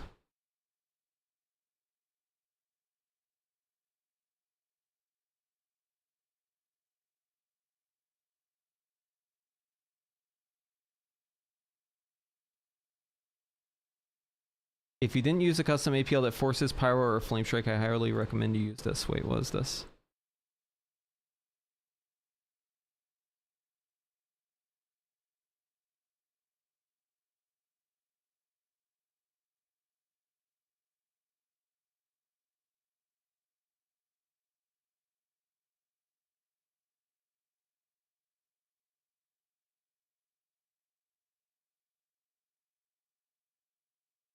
Flame Strike variables.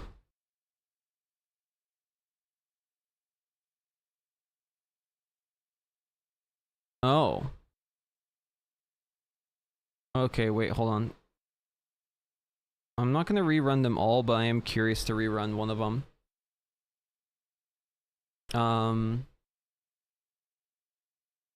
Let's do the 5 target sim.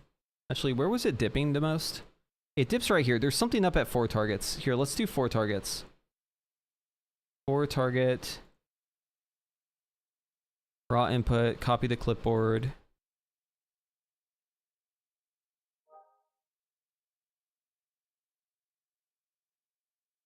Okay. And then let's grab what he just put. Gusto just posted something in the Mage Discord for us. This APL.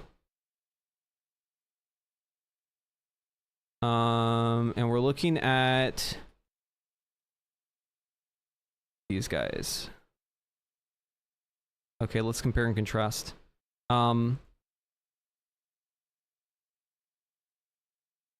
Copy equals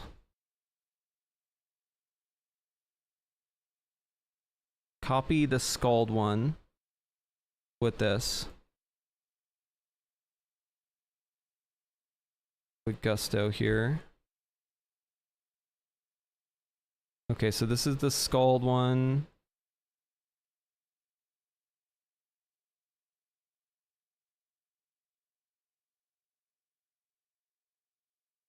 This is Improve Scorch.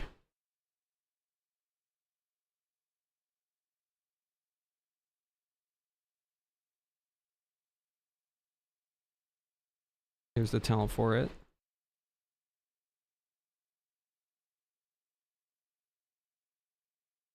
And then let's also grab BZ. And let's grab SFUI. I want to see what's changing in here.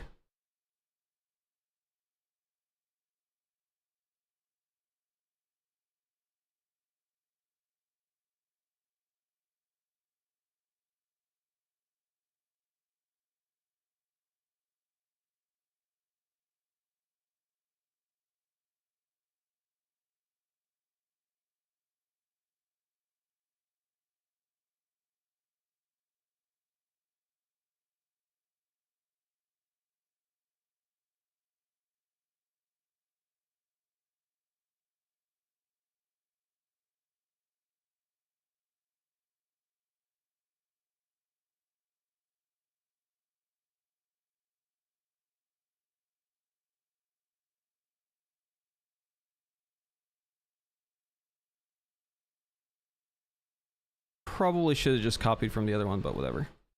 This will work. 4 targets, 5 minutes. Send it. He's always cooking, dude. Let's go ahead and add a react to that. What the fuck? I can't react in the research discussions, dude. These fucking Nazi mods, dude.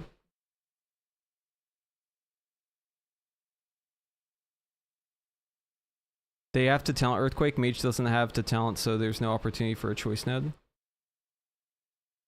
That's true. They should just add the macro functionality.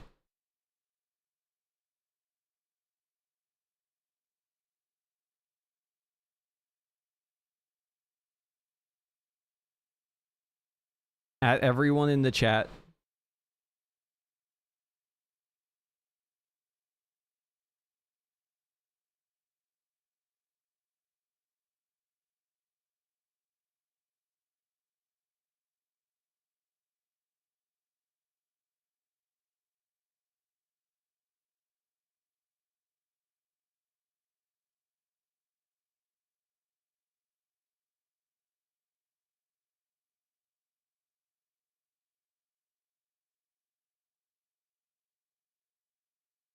Okay, I'm curious to see what the results here are. I ran it with like everything. So it's going to take a little longer than usual, but if I see some interesting results, I'm going to rerun it with just the fire shit.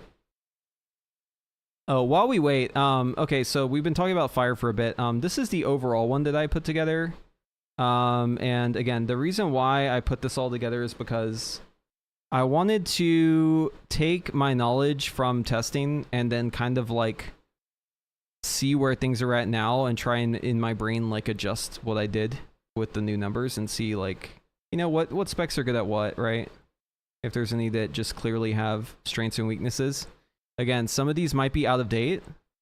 They may not be exactly up to date. I updated this yesterday though. So unless I missed something or unless it's been changed since yesterday. On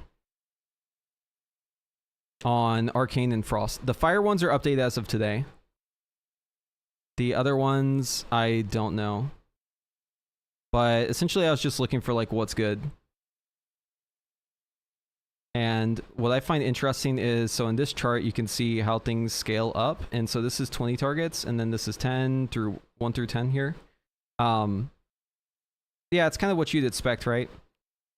It's like Frost kind of pops off at 2, Fire's back at 3, Arcane goes 4 and 5, Fire's back at 6, and it just continues with that same trajectory for most of them, except for Arcane kind of stays solid.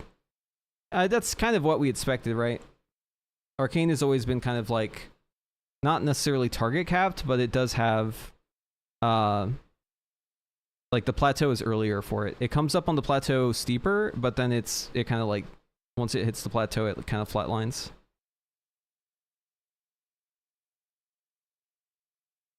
Okay, so this is the new 4 target one with the Gusto ones. Some Fury UI Gusto. BZ. Oh, BZ is down to Some Fury, Cleave, Mark of the Firelord, IS. That one's ahead. Some of these might just be within error. This BZ one, there are some of these that are a bit off though. Hold on.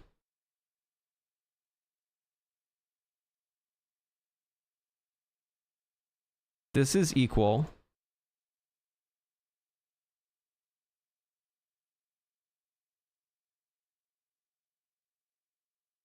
This is within error.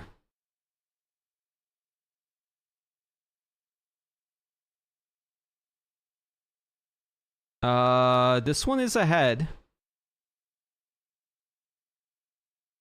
This one is also, well, it's like slightly out of error. My results are actually probably close enough to this. This is at 4 targets. Let's rerun it at a different target count. And then let's also get rid of all this other shit in here. We don't need all this arcane shit. Honestly, we don't even need Frostfire. Just get rid of all that. We'll just do Sun Fury Fire.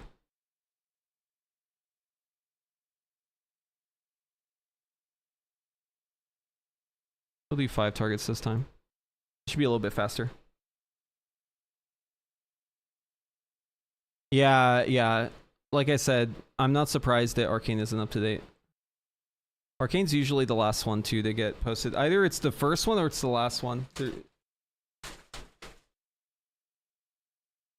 It's because there's not that many people who can really look at the Arcane one and they're smart enough to figure out how to work it.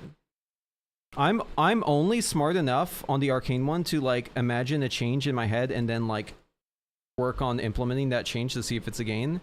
And I work really slowly. So I'm kind of like a slug when it comes to messing with Arcane shit. There's a couple things I've contributed, but it's hard. It's hard and you're always working on a version that's like worse than the version that's the current one. My main claim to fame is Surge into Touch. I argued a lot for that on the opener.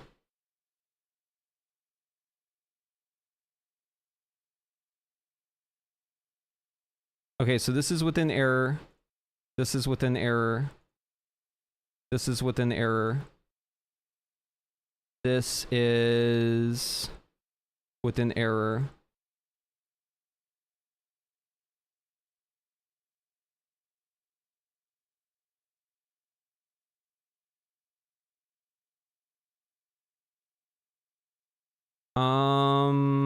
I don't really see a lot of movement with this. I think this is probably fine.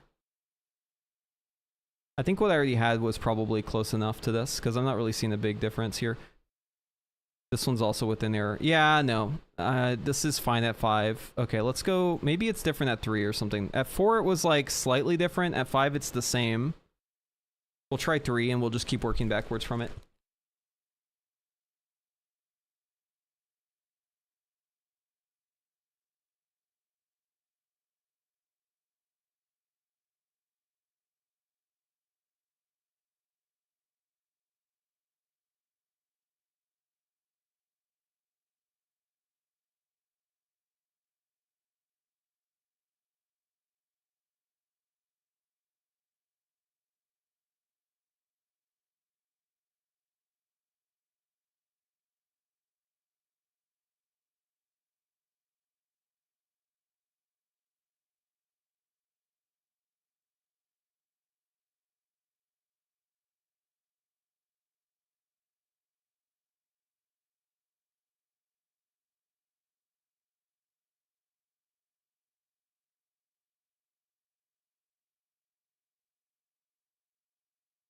Same here.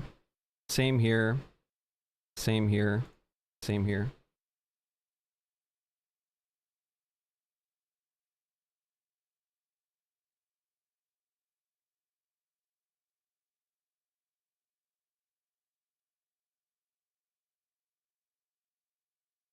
The only one that gains a little is Scald at 4 targets, I'm pretty sure.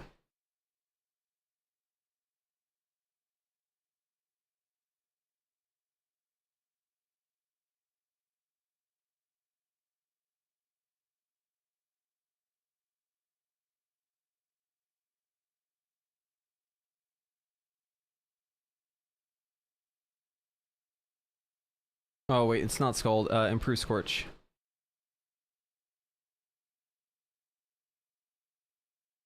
Improve Scorch, it has it slightly up.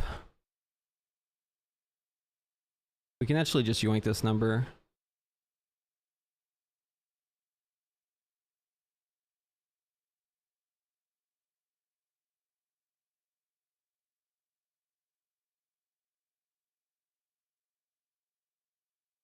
If I grab this number, and then I go over here, and I go to 4 targets, I find Improve Scorch right here, and I just replace this number.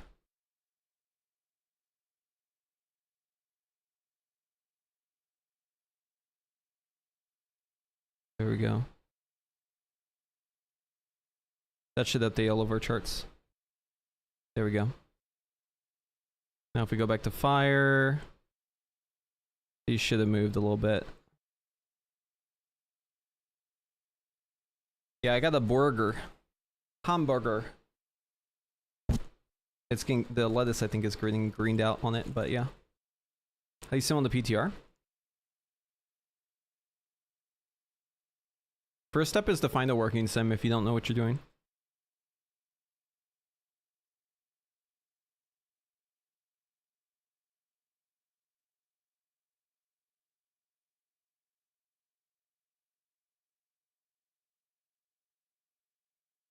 Okay. Speaking of that, a lot of the way we used to think about these decisions, and a lot of the stuff that my talk that I had begun to work on 5 years ago was evaluating things, was looking at the longevity of systems and how you consider the future and how important it is to plan ahead when you're making a live service game that you expect and intend to last for years. And back then we were looking at what seemed like some very real design problems. Here you see the original World of Warcraft talent tree from World of Warcraft Classic. You got 51 talent points to spend as you level to 60. Pretty simple, pretty iconic. But that basic premise... Oh, the reason why your SimC string isn't working on PTR is because the talents are different. If you see here, this is what the talents look like on PTR. Notice how this isn't a choice node. If you go to live, See how this talent is a choice node now? It's different. So the string is different, and that's why it's incompatible. So what you need to do is just go on Wowhead, and then click PTR 11.2. And then import in this string that I'm about to give you. Actually, I'll just give you the website. And then just like click whatever you want to change and make it your build.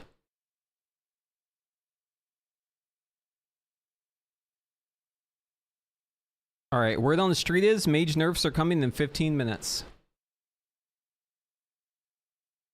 How hard is it to master Fire compared to Arcane?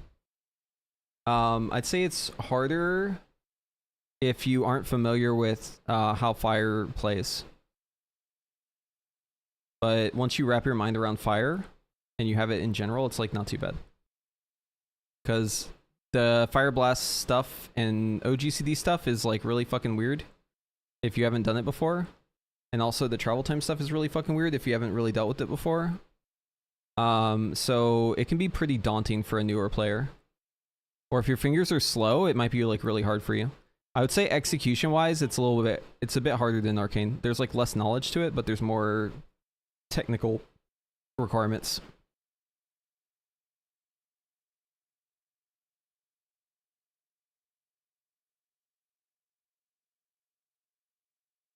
I'm just quoting Discord, guys. I don't know. I don't think there's actually any verifiable information on this, but I was saying earlier that I think there is going to be tuning today, and I think it's going to happen within...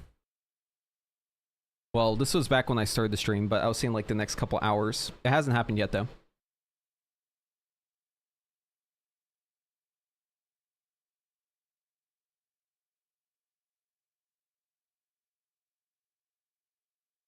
Played one season in Shadowlands, but never really got down the road deep into Fire. Yeah, you should try to pick it up and see if you like it. When it comes to new season, do you think Fire would be the best spec to go with overall? Yeah, I answered this earlier.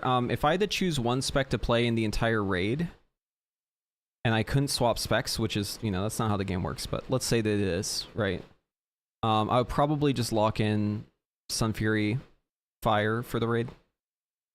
But I think there's actually really good value in Sun Fury Arcane as well, and Spellslinger Arcane on the damage amp bosses. So I think you want to know both. I think you probably want to know all three, if I'm being completely honest with you.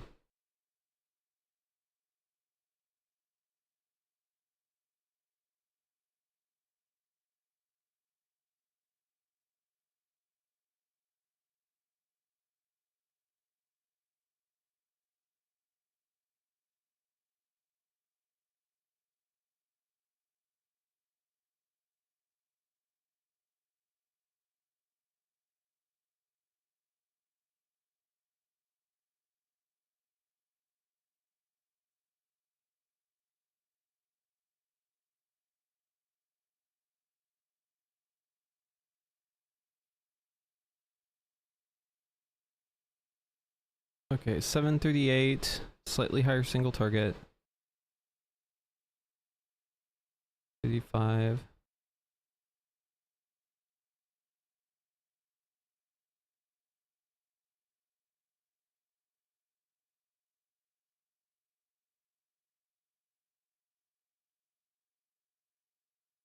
$25, $25. What about in the 5 range? One of these a standout?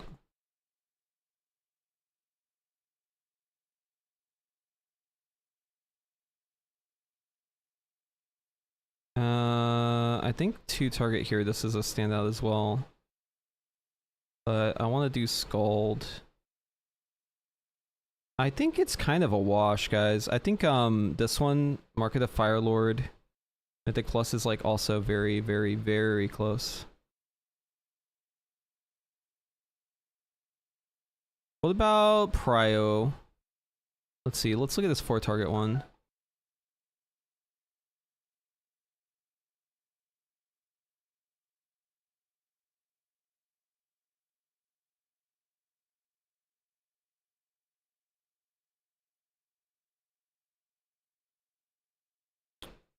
That's flame striking. But 3 targets.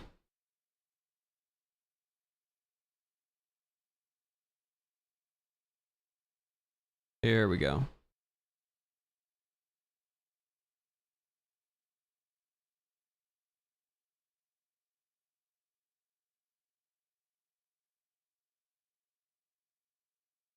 Yeah, I mean, they're about even.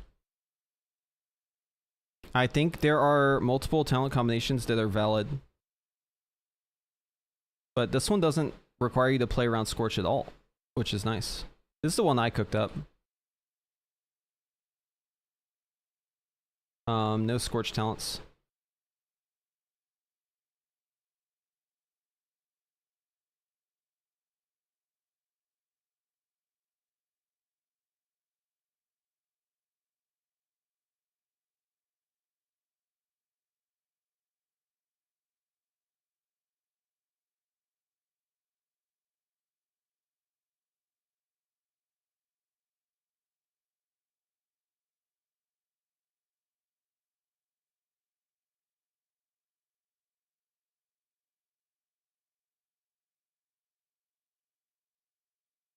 They're all so fucking close.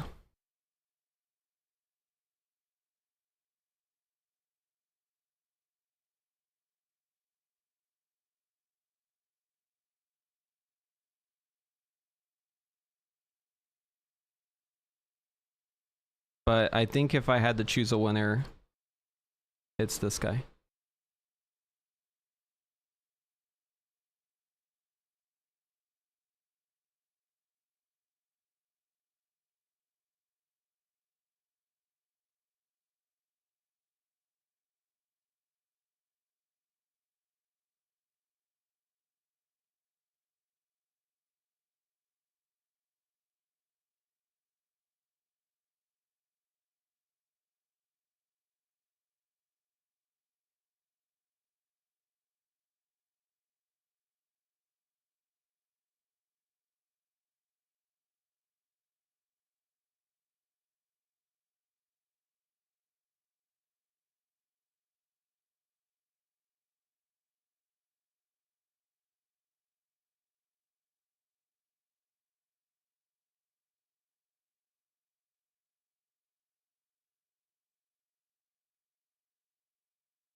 Here, this is how we'll make it fair. Double the single target plus the rest of it.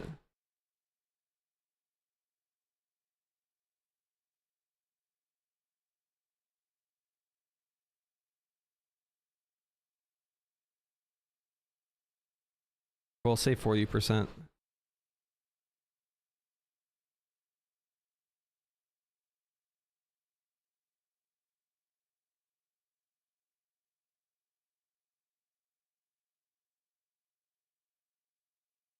So single target is counted 4 times. The loss in single target is counted 4 times.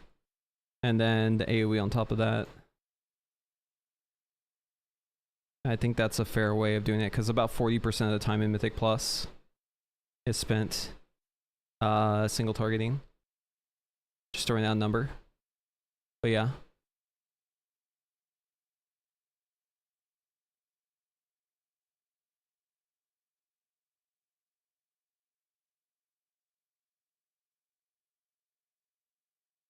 Let's put this into a table.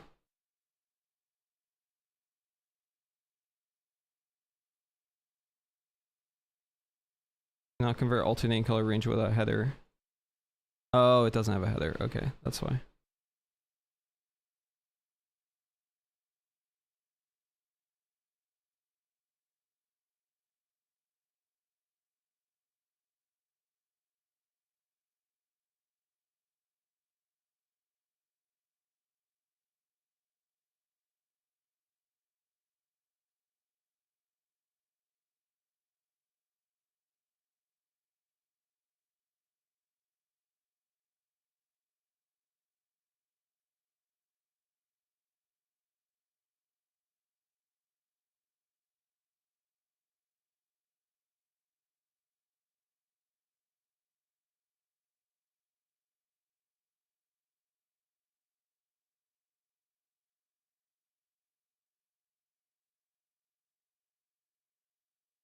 the fuck? Why didn't it want to do that? Here, what if we do copy and then paste values only? There we go.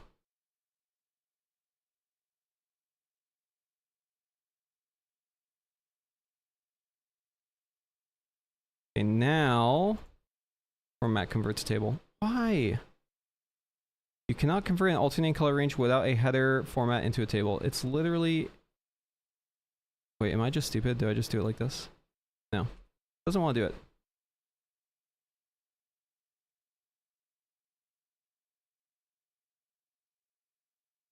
All good. We'll do it manually.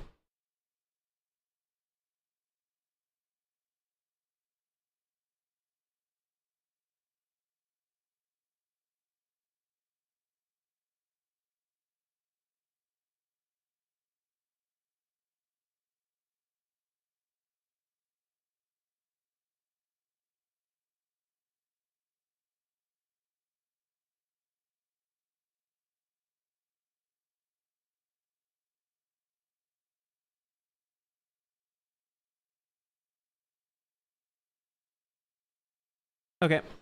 That is it.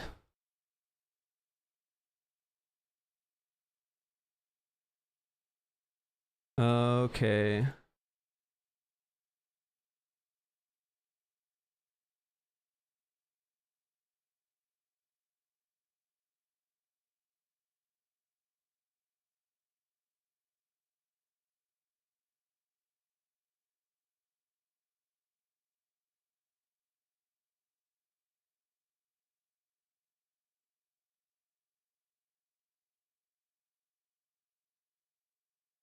Cool. All right, that's gonna be all for today, guys. Like I said, short stream, but I think hopefully you're more informed about like how Fire is looking today. Feel like we had some good chats. I might toss this into a VOD and just like put it on YouTube or something. Yeah. So if you missed some of the highlights, hopefully you'll get them there. Anyways, that's gonna be